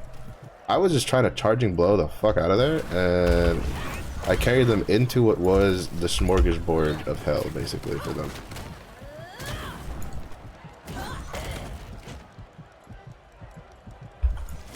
Fuck. I always forget that they start with their, they tend to use the jump that doesn't freeze, and then they do the jump that freezes. I probably would have lost it if I hadn't luckily carried those other 2 guys into... Yeah, see, like, I was getting so bullied this match, because I just didn't have enough super armor to deal with anything. But, I mean, I still dealt 250,000 damage with how much I was getting just, like, interrupted and juggled in a corner. But that match also does a very good job showing what I say is system shit that they need to fix. Juggling, kind of broken, not gonna lie. Just the constant juggle, paralysis on, like, certain, you know, again, all stuns should at the very least have paralysis immunity, because stuns should be some sort of... Stuns should kind of be your get out of jail free card, right? I think Scrapper might be the only melee character who doesn't have paralysis immunity on their stun. I think they're probably also one of the only characters with only like 1 stun that they can take. I think most other characters have at least like options. So like for instance, Sork has like 3 different abilities they can take with some sort of hard CC. Also, this is just for official. This is the PvP mental wrap up part of the stream, because we're gonna start doing dailies. Sorks have like 3 different hard CCs, because remember, a hard CC is not just a stun, right? A hard CC is a stun, freeze, electrocution, and earthquake. Anything that basically doesn't knock your character up or juggle them in the air but stops you from doing anything is a hard stun. So when I talk about hard stun, I'm not just talking about a stun itself. So if you're going like, well, Marsh, other classes just don't have stuns. It's like, right, because they have electrocution, they have freeze, they have earthquake, they have other ways of doing it. It's just, it's different names for the same shit, really, is all it is. But basically, Sork has like 3, Artillers has like 2, I know off the top of my head, for like hard stuns. Berserker has 2, and he usually takes both. War Dancer has 1, but then they have Call of the Wind God, and they have a lot of juggles. But they only have 1. I think it's only the War Dancer and Strikers. I think they both only have it on their Phoenix Advent for hard CCs, for freeze. I'm not too sure if they have another one. I only ever see them take Phoenix Advent though, for a hard CC. what else? Paladins, I think for the most part have one that they take, which is, but it's a massive fucking AoE electrocute. But and it's also, I think it's also paralysis immune, if I'm not mistaken. Or at least like it's such a big range that if it's not paralysis immune, the chances of you actually hitting them out to stop them from casting it is relatively low if you're not a ranged class. What else we got? Deathblade has range, like pretty long range on their stun. It's a projectile stun, so as soon as they throw it out, the hitbox for the stun is completely active, and so it stuns you at any point when you get hit by it. Let's see. Deadeye technically has 2, but one of them is kind of inconsistent because you have to. It's on the very last shot. Gunslinger I think doesn't have that maneuver. I think Gunslinger only has the grenade, but the grenade is ranged and is like a 6-second cooldown, so it's kind of abusable. That's why they. If you've ever fought like a Gunslinger or Deadeye and you go, why the hell is this freeze always off cooldown when they want to combo me? It's because it's a 6-second cooldown. That's why. So. Again, something that's not really an issue in PvE because nobody's taking the freeze in PvE because you can't freeze bosses, but something that if someone with a PvP mentality looked at it would be like, that's kind of overpowered. That's kind of overpowered. So, granted, it's not extremely overpowered, right? Because you really just need to catch him once. It's kind of just like there are checkmates, right? Like a good berserker is basically a nightmare for gunslingers and deadeyes because. If they can dodge your freeze grenade, you're kind of a sitting duck to them because everything else, all you really have for CC is paralysis and knockups. So, and then Berserker has like super armor. It has a knockdown super armor and finish strike. It has a and then it has an earthquake super armor. So hard stun. Again, we're talking about hard stun super armor in Swordstorm, which also has range on it because you can jump to initiate. It is very, very hard to interrupt a sword storming berserker because you literally have to be standing behind him for the most part, or you have to be trying to hit him as soon as he leaves the ground because sword storm actually executes very, very quickly, especially at like short ranges. So there's that. Gun lancers have their shield bash, and then their awakening, which is a guaranteed stun on the shield one if they land it. So if you ever see a gun lancer with his arm, like his shield up in the air, just run the fuck away. Just get the fuck out of there because he's about to drop this massive like AoE stun that's going to stun everybody and then give his whole team a shield. That keeps them from getting like, I think it stops them from like all forms of CC while they're inside of it. So it's really good. If not, it's kind of interesting, right? Because it's like, this is one of the things I like about Lost Ark. If I'm not mistaken, the animation for when you're doing the shield, like summoning the giant shield, you raise the shield in the air as the gun lancer, and then you bring your arm back down. And then when you're doing the spear, you raise the gun lance in the air, and then you bring your arm back down. So it's a really nice little touch. So that's how you can tell visually what is going to hit you. Regardless of which one it is, you just do not want to be in a gun lancer's awakening, period. Because one straight up just stuns everybody in it who's an enemy. And the other one deals a shitload of damage. Like, I think it, like, on average, will take, like, half your health more often than not if you're at full health. Which, let's be honest, for the most part, you're probably not going to be at full health when he does it. Because usually, the way gun lancers work is they do that either off of their own stun. So they'll do the combo of they chain you, they pull you in, and then they do this, they hit you with the shield bash, which stuns you, and then they get you. Oh, actually, I just remembered, Gun Lancer actually has 2, because Gun Lancer's second stun is off of their parry. So it's a bit circumstantial, but it's still 2.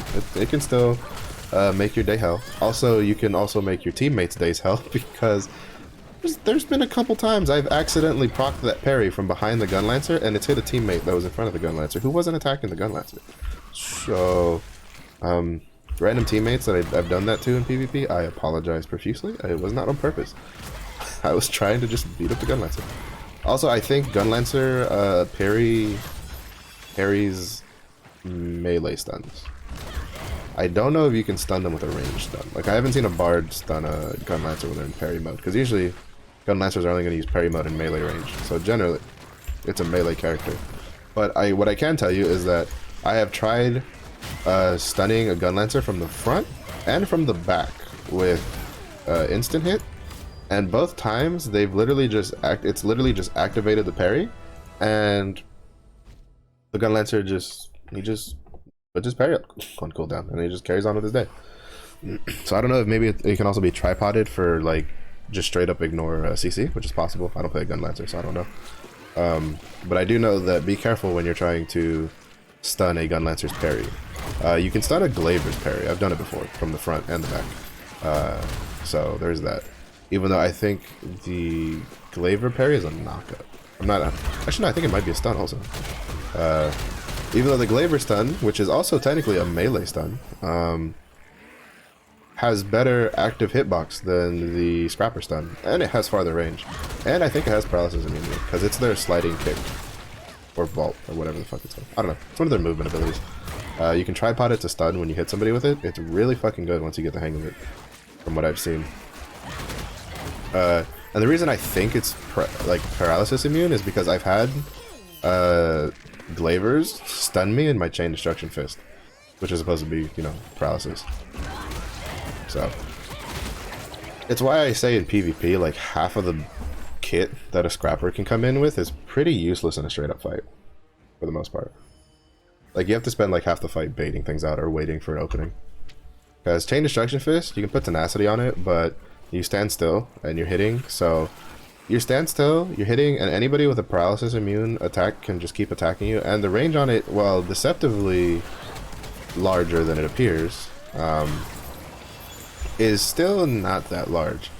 And so, you know, you can get very easily hard CC'd if you chain destruction fist, so that's something to keep in mind when you do it. It's a really good ability to use when you have your dodge up, because you can dodge out of it. So for instance, if you see a berserker, like say you're fighting a berserker, and the berserker runs up to you and you see him about to sword storm you, because a good berserker will know that you're basically a sitting duck if you want to commit to your chain destruction fist. So they'll try to sword storm you for an earthquake. You can dodge out of it, like you can dodge towards them, immune through the earthquake, and now they've wasted one of their earthquakes. Granted, you have to be careful because berserkers have 2 earthquakes, and mountain crash, while not having paralysis immunity, is a very, very fast attack. It comes out very quickly. The animation for it is very short, and honestly, 9 times out of 10, if you interrupted it, it was on accident. You were literally already just in the motion of hitting them when they happened to push the button, and you stopped them. Granted, the downside to mountain crash is it is very fast.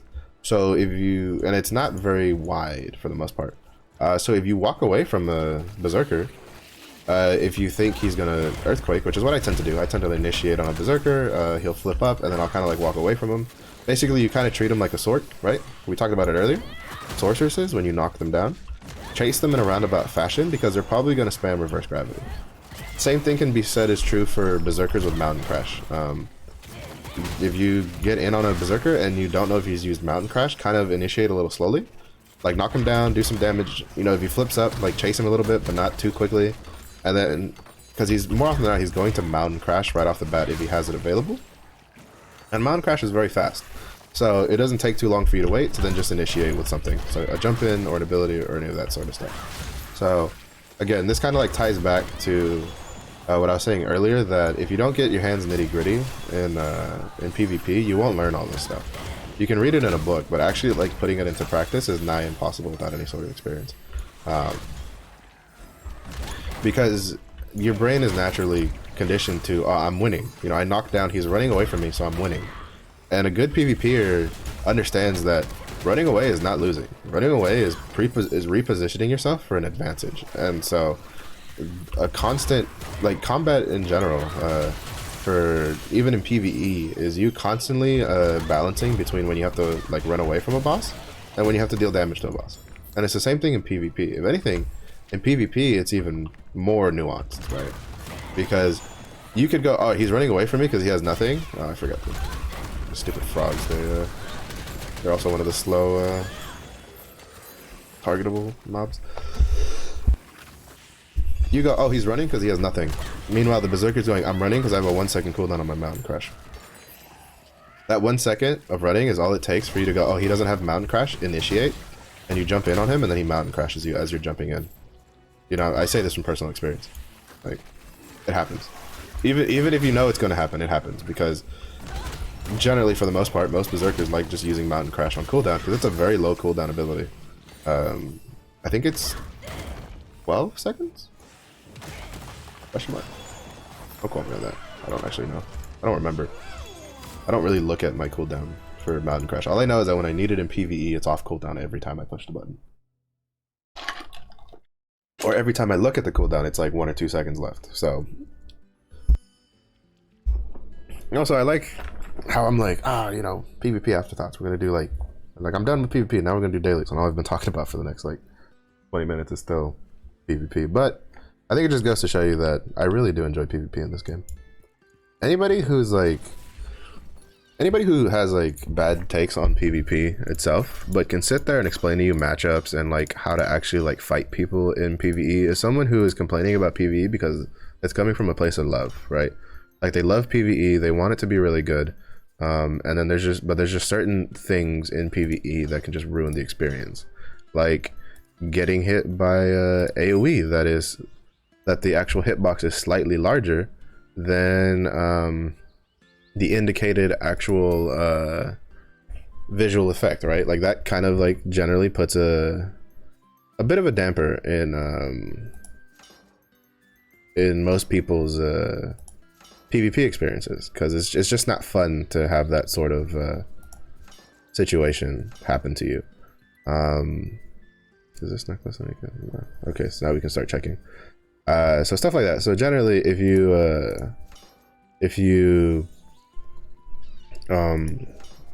people can actually sit down and talk to you about the matchups on how to like actually fight things in PvP, and there's someone that you know that they get annoyed and they get mad at PvP for certain stuff, just understand it's usually coming from a place of wanting PvP to improve because little things kind of annoy them. Like for instance, I don't think it's too much to ask for all stuns to have paralysis immunity.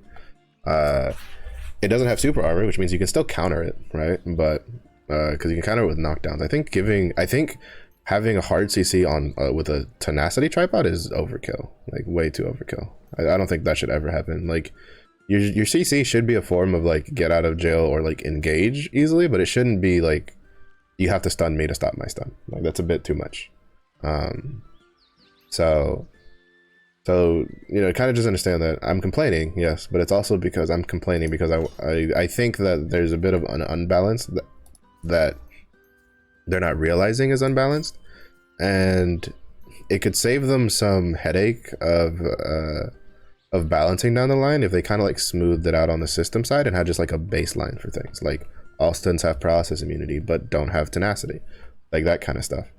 That way you don't have to balance around that. You go, all right, this is a baseline, everybody has this is how this works, and we're good to go. Now, will they do that? I don't know. That's kind of up to them. It's kind of going to depend on how much they care about growing PvP, because in its current state, it's fun. I love it. Can I comfortably suggest PvP to someone I know that doesn't like PvPing in Lost, or like regardless, like not even in Lost Ark, like just someone who doesn't like PvPing? No, I cannot, because you need to be someone who likes to PvP in Lost Ark, which is unfortunate, but it's just how it goes. So if you don't like PvPing, I can't really go, yeah, you should PvP in Lost Ark, because Lost Ark PvP is pretty rough. It takes a lot to learn, and then a lot of stuff, even when you start learning, you'll get caught off guard by things that just don't make sense. Like why do sorcerers need 3 ways of hard CCing on top of also having reverse gravity and having just numerous ways of hits, stun, of paralysis and all that? Like, you know, like I get it, they're a range class and they're squishy, but as we could see in that last match, a Sork that just devotes themselves to just CCing people with like their cones and their ice and stuff like that is really hard to stop without having your own sort of like Sork that's also doing that to them. I think if you're gonna make a class be like, and my thing is that they have a lot of CC plus they have a lot of damage. It's not like they're sacrificing CC for damage, right? Like sorcerers is shit damage out like nobody's business, especially if they catch you in their CC, because they're just gonna hit you with like 3 abilities right off the bat, and you're gonna go from probably 100% to like a quarter of your health left, especially if you're in burst timing. So no, someone's fighting the sentinel. I'm just gonna go stand over here.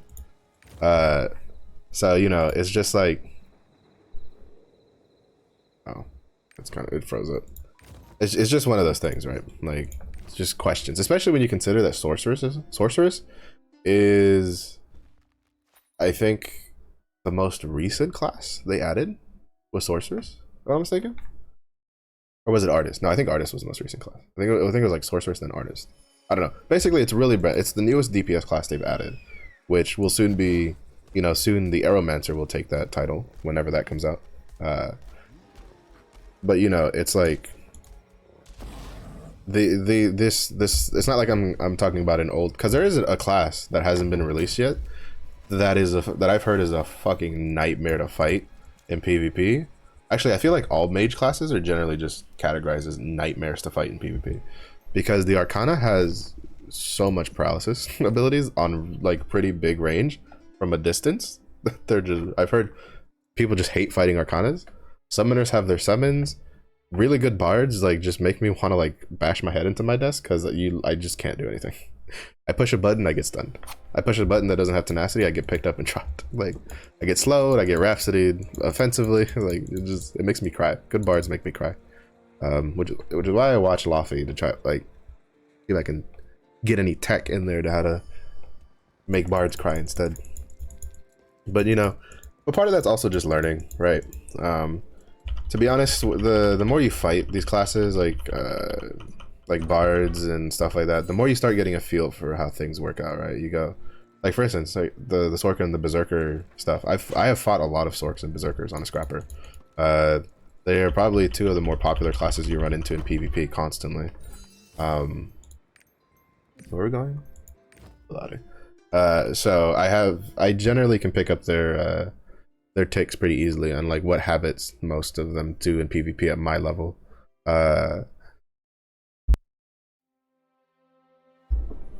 So it's just gonna come from experience. And with bards, it's like you kind of have to like react to each bard individually, because some bards are very aggressive with their stuns and they'll literally try to keep it on cooldown to stun people, while other bards are very they're more reserved with their stuns. They try to keep it for when things are really dangerous.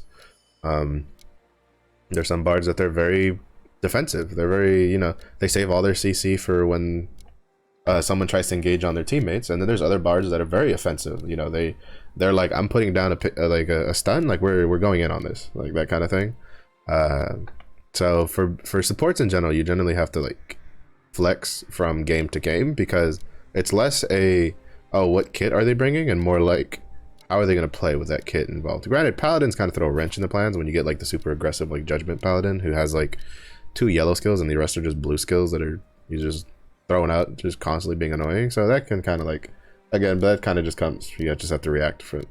Just keep in mind that when you're trying to fight supports, you're going to have to, you kind of have to come at them like a blank slate. You have to kind of like attack each one as a new individual every time, because there's so many variations in how they can use their abilities. So generally, you know, for instance, if there is a bard that you're like, every time I try to do anything to one of their teammates, I get stunned. You can bait that stun out, because now you know what makes them do it. So you can go in, do a knockdown, do a carry, and then you don't do your full combo, you just leave, right? And then if the bard's near you, and then the bard will try to stun you. And because it's a straight line, you can weave left and right to try to avoid it. Granted, it's a little jank. It has a bit more width than you would assume. It definitely has a little bit more hit range on the sides than the actual effect itself, but it's not as gratuitous as some of the stuff on the sorceresses, in my opinion. So it takes a little getting used to, but even then, if you time your dodge correctly, if you cannot be stunned in a dodge. Dodge and awakenings are the only 2 things that are completely immune to all forms of CC in this game. So if you've ever tried to CC somebody and they're not using an ability, and you use a hard stun and they're not using an awakening, and you see immune, it means they're either, you know, you either did a knockdown and they spam flip to get out of it, or you or they were dodging. Oh shit. Oh no, stop. Don't play that. I almost fucked up my rapport rotation. Okay, shit, I didn't play it. Whoo! We dodged the bullet. We dodged the bullet. I should still have... Yes, okay. But yeah, so... But again, these are things that I've just learned over my experiences of PvPing. And it was really frustrating to learn. I'm not gonna lie. I'm not gonna like try to say, oh, I had a great time learning all this. No, I was mad as hell while I was learning all this stuff. I was cussing. I was banging my desk. My dog was looking at me like I was going crazy. He's like, yo, what's wrong? Like, are you, like, is somebody dying? Like, my dog was confused because he doesn't like it when I get pissed off. So it's just like, it was not a fun learning experience. But then when things start clicking, then I was like, yo, this is some good stuff. This is some good stuff. So that's why I can't suggest Lost Ark PvP to people that don't like PvP. It's because it's a rough experience. It is a very rough experience. You're not gonna have fun when you're learning it, because the problem is that, like, the reason you're not gonna have fun learning it is because learning it on because it'll depend on what you play. Learning it on a Deathblade or Berserker, you're probably gonna have a blast at lower levels, but you're still gonna run into a point where you're just gonna get beat up because people are gonna know how to fight you.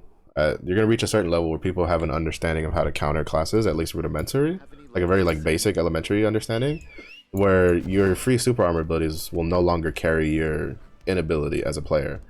So like I was saying, like you'll reach a point where you're like, oh, I can pick people up, or I can stun people with my super armor sword storm.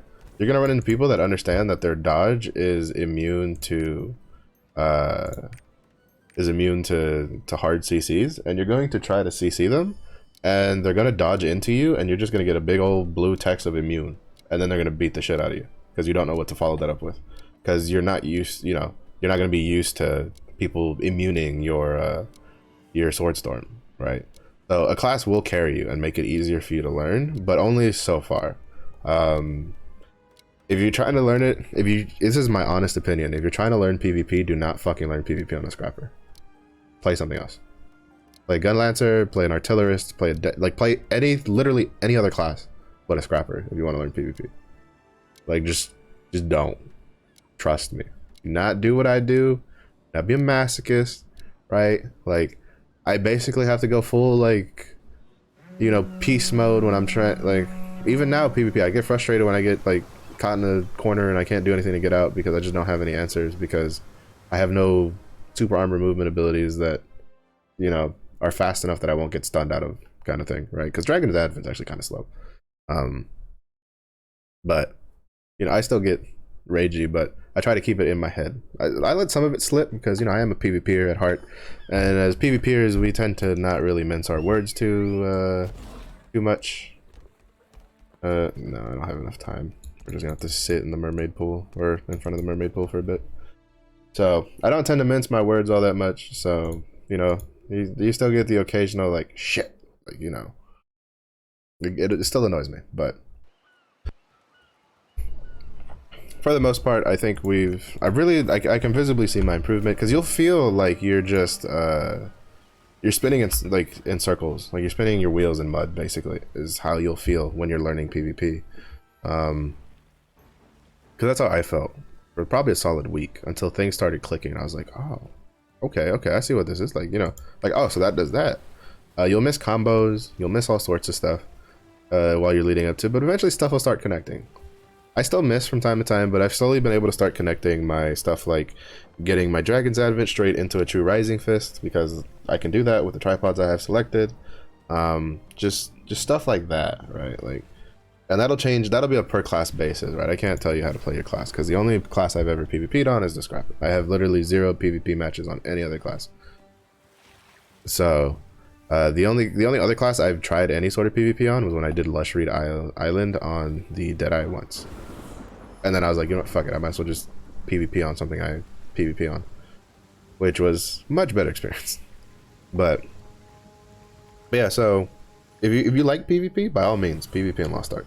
Lost Ark PvP is fantastic if you love the PvP. It has a lot of depth. It has a lot of checks and balances in play and stuff like that. Just have fun. If you don't like the PvP though, but you still want the coins of courage, just Fever Time on Saturdays. You have two time slots in the day. I'll show you. So if you don't like the PvP, all you do is you wait till Saturday, and you see these fever times. They happen at So I'm on NA East servers, so 2 p.m. Eastern time till 5 p.m. Eastern time for the first bracket for team deathmatch, and then deathmatch, and then from 8 p.m. Eastern time till 11 p.m. Eastern time is team deathmatch and team elimination. And so basically all you do is you log in on the weekend in these two time brackets. You do some PvP in one of them, like you do like 5 to maybe 10 matches in one of them, and then you don't touch PvP for the rest of the fucking week, and you just go on your happy and merry way and not worry about it. And that way you'll complete your weekly to get your extra leap stones, you'll complete your daily, or like, you know, you'll get some coins built up. Obviously you're not going to get as many coins as like, oh, I still haven't done hazardous water on this character. Oops. You're not gonna get as many coins as like I do, because like I've been PvPing every day for like close to like a week and a half now, and usually, except for the weekend, and usually doing anywhere from like 2.5 to 3 hours of PvPing, like Monday through Friday. So you're not gonna get 18,000 coins of courage unless you don't spend them, but it's still not going to be something you can get very easily. I got like most of this in this last like week and a half, almost 2 weeks of PvPing, so it kind of just is what it is. I could have fished. I could have at least gotten like 2 fishes. But it is what it is. It be what it be, and it do what it do. But so now we're just gonna wait for Volade. If you wanted to know for Adventure Islands, Lush Read is just don't do it. Just don't do Lush Read today. It gives nothing worth. The only ones worth doing is I think Lagoon Island was the other one. Seeing how many people were in South Bern or exiting South Bern. Volade gives pirate coins, which is the one I'm going to. So that's the one with the cannonballs and the clowns and the crocodiles, and it's kind of annoying, but it is what it is. I think the other one was Lagoon Island, which gave card packs. Yeah, Lagoon Island gives card packs and a purple wealth rune. So if you still need a wealth rune, I'm not gonna say it's 100% drop rate, but I can tell you that anytime I've told someone to go do it, they've always gotten it on the first clear.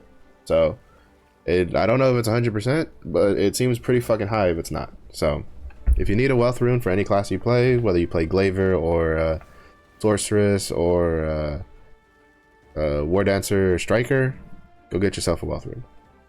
I don't know what else uses it besides those classes, personally. The Sharpshooter use? I don't think Sharpshooter uses it. So, oh, yep. We got 1 minute. I got you for 3 minutes.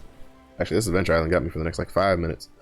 I think that's the one thing that annoys me about Volade is that you go, and then it takes 3 minutes for the thing to spawn, and then the actual like island itself takes like another like 5 minutes almost to do, and you're just like, oh my god, like I just want my pirate coins and I want to go home.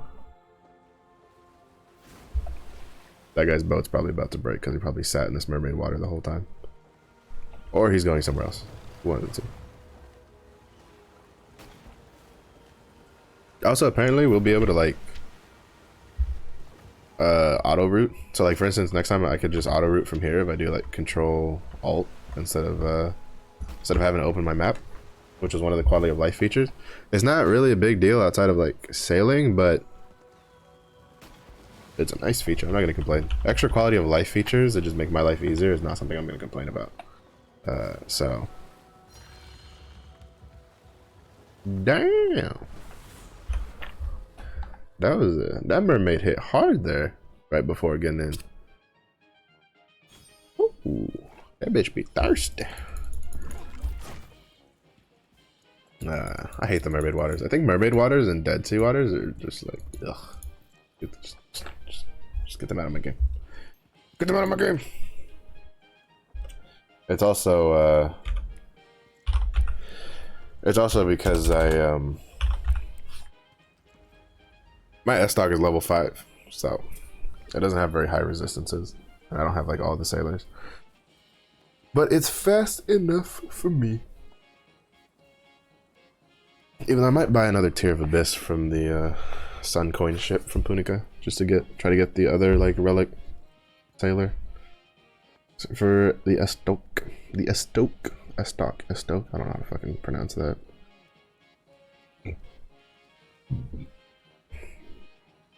So now we wait like 3 minutes. Because this intro's got us for 3 minutes.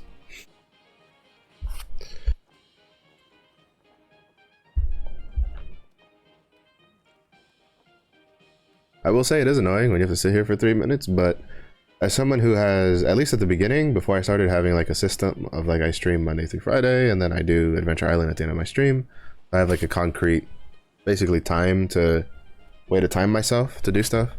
I was very grateful for these 3 minutes because I usually would make it with these 3 minutes. If these 3 minutes didn't exist, I would miss like more often than not.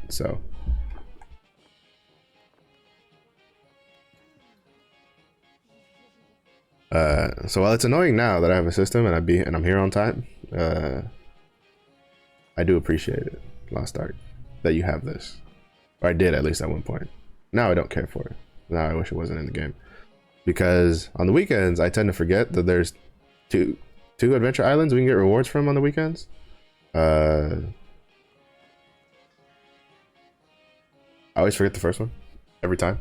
I'll be logged in while the first one is active, and I'll forget the first one. So, you know, it just is what it is. Not much I can do about it. So, it should be starting soon. So, 25 seconds.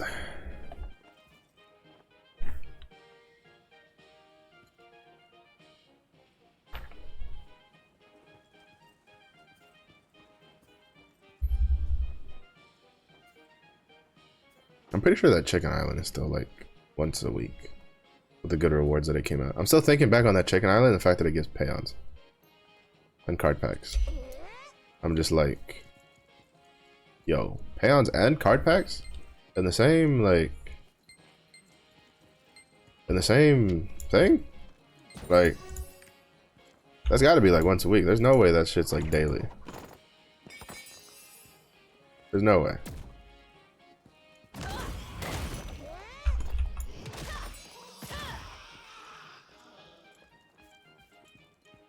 Unless maybe the payons are like new for, I don't know. Because I don't remember there being like an island that gave like payons. Because I feel like people who play on the Korean version would have talked about it. Or maybe maybe it gives you like 5 payons a week or something. Like something that you're gonna burn through pretty quickly.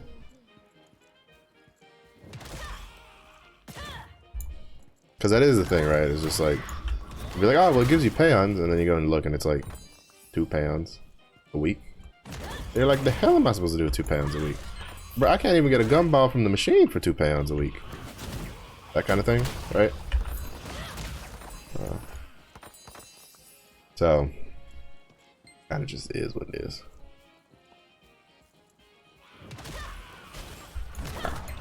Might. I'm curious to see like what rewards we get for, like what the actual number of rewards are from it, because also the rapport selection chests are pretty nice even if they're epics.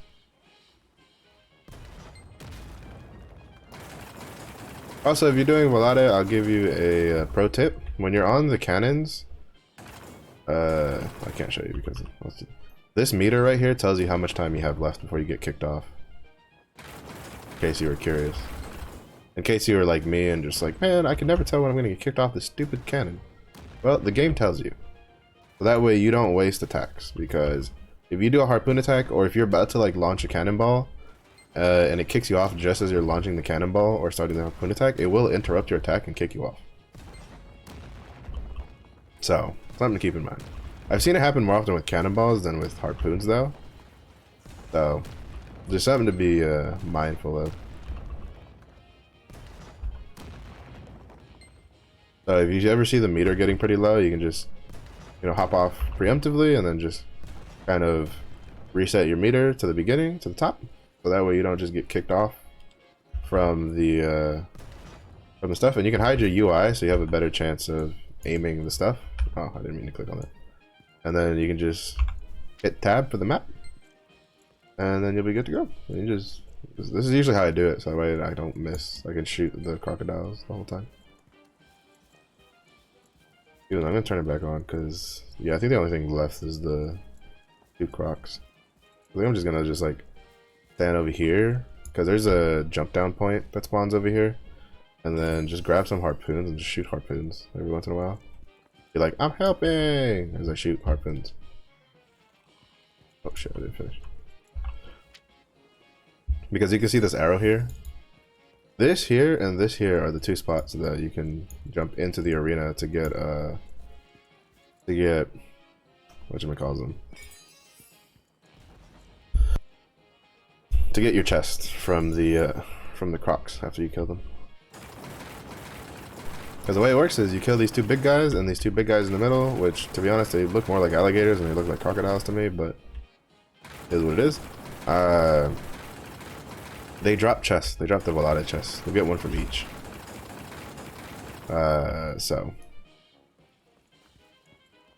you get 1 from each, so it's basically you know, you get 2 chances of getting the island soul. I still don't have the island soul from this place. So it is what it is. I mean, island souls would be nice though. I do want that turtle mount eventually. But I would need more than just like, I have to be a little bit more proactive if I actually cared for the turtle mount. I do like the turtle mount, it looks cool. I've seen it in person in game because there are people on my server that have it. Oh, they killed one of the big crocs. Nice. I'm gonna try to shoot these last cannonballs I have off. How many do I have? I have a decent amount. Because the annoying part is that once you get on the when you get the cannonballs, if it's after the thing expires, like the cannonballs don't just like disappear, they just become like useless cannonballs or some shit like that, like some gray item. So it's just like, yeah, you have to manually toss them out anyway. You can't just like wait for them to like despawn, because you'll just have to manually toss them. So I try not to get too many. But there has been a couple times where I've been like fully loaded up on cannonballs and I'm like, alright, time to go back and shoot the cannons, and then they die. And I'm like, oh, fuck. Alright. Do we get island soul? Let's find out. 3, 2, what? Oh. Oh, just silver. Basically the story of my life with this island. Story of my life with this island. But anyway, that is it for the stream today. I had a blast playing last Epoch early in the stream. I hadn't played the game in a long time. Actually, I think the last time I played it was like last year. Like I think it was probably around like this fall or December of last year when I last played it. If not, maybe even longer. So I had a blast playing last Epoch. It was such a good game. It's such a good game.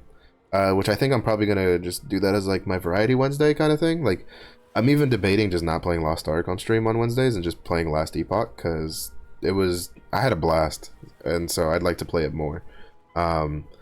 We had some really good PvP matches. I was able to keep like you know, even in my worst match I was still close to 300,000 damage, which is nice. It's a big improvement from before, where my worst matches I'd have like 100,000 damage. So big improvements all around. We had some good matches today. I won't be able to get to Supreme 4 with this weekly reset, which is fine. I don't know if did I make it in the higher bracket? No, I'm just shy, right? I'm at 5.3. So for this week's percentile bracket, I will be in this one in the 5.01 to 10%, and also I'll get 42,000 XP this week. Again, if you kind of don't get how the XP works, the points you gain from PvP put you in a specific percentile bracket for your server, not for the region, for your server. And then depending on what percentile bracket you're in, that then dictates how much XP you get. This doesn't update like on a moment's notice. Sometimes it'll lag a bit, probably because there's probably times where, especially if you do it early in the week, there's probably going to be a time where there's a lot of people PvPing at once, and the server's trying to figure out who the fuck goes where and doing calculations. So when that happens, you just kind of got to give it some time and it'll update so you can tell what's going on. So don't worry, it confused me for the longest time too. I didn't really understand the whole percentile and like points and XP stuff. So it just is what it is. But I'll be getting Supreme 3, which means I'll be getting 4,000 tomorrow. And that'll be nice. And I'm basically guaranteed to get Supreme 3, because even if I was in this 10 to 15% bracket, I would get Supreme 3. So there's no way I'm not getting this. But the higher I am means the easier I'll have to get to Supreme 4.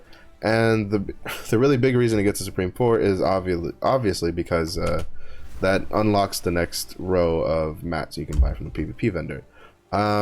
Tomorrow I decided not to do a soulless run. I am basically I'm gonna skip the soulless run because I'm still missing 2 legendary cards from the Lost Wind Cliff set, and that soulless card is the last soulless card I need alongside those 2 legendary cards. So seeing how I still wouldn't have the Lost Wind Cliff set done, there's really no reason to kind of like shoot myself in the foot and force myself to do something I don't really want to do. So tomorrow I will, it'll just be, I'll start normal. I was thinking about power passing and setting him up before stream, but I think I'm just gonna do everything on stream tomorrow, so we can all kind of just go through it together. I have a lot of shit saved up. There was no mention of an extra power pass in the patch notes, so it looks like they're sticking to their guns on this whole thing and not giving us a power pass, even though they weren't very clear on it the first time. Is what it is. Unfortunately, if you used everything, like your Vern power passes, your Phaeton power pass, and the express mission, and you were looking forward to Destroyer, or were even thinking about doing it, I'm sorry, you're not gonna be able to get them tier 3 like first day, or even maybe the first week, because that's gonna take you a long time for mats and stuff. So just take it slow, just have fun leveling Destroyer and just playing with them. For the rest of us who we had contingency plans in place, like for instance myself personally, I saved the Vern power pass and I saved the express mission, so therefore I am like doubly prepared. I am ready to go, and I have a lot of materials I saved up on the side on top of the extra materials I'll farm today to just juice the shit out of my Destroyer. I'm pretty confident, unless I get fucked over in tier 2 with the tier 2 armor when I have to run that after doing Yorn, which you'd have to run Yorn anyway because you literally cannot use gems without completing the Yorn storyline. You can skip Phaeton though. They'll have to go back and do Phaeton later for the express mission stuff, so I can do this Gate of Paradise. But basically, what I'm getting at is I'm pretty much set to go. I have a lot of stuff set up, so tomorrow I'm going to try to juice my Destroyer, hopefully juice him to at least 1340, if not 1370, so I can just start getting him because I do not plan on doing any sort of like abyssal dungeons on him in tier 3 until he's 1370, because even if I don't get him 1370 day 1, he will be 1370 week 1, so that's a guarantee. I have enough shit for that. But anyway, like always, I appreciate y'all for watching. If you're watching this on the VOD on Twitch and YouTube, thanks for making it this far. I do have a Twitter, so please follow that to kind of stay up to date. Today I started a little late because my father was coming home from the hospital from a surgery, so they came back home pretty much when I would usually start streaming. So I just decided not to stream a little later and make sure he was set up in the house before coming back over. So make sure to follow me on Twitter. It's generally where you'll get the most up-to-date and most on-the-point updates about my stream times and what I'm streaming, like game-wise. So like for variety days, if I change, maybe I get a new game that I want to play instead of last Epoch, I'll let you know on Twitter. And then just general shit posting and stuff like that. So like always, thanks for watching, and I'll catch you guys on the next one. And tomorrow is a really fucking hype day.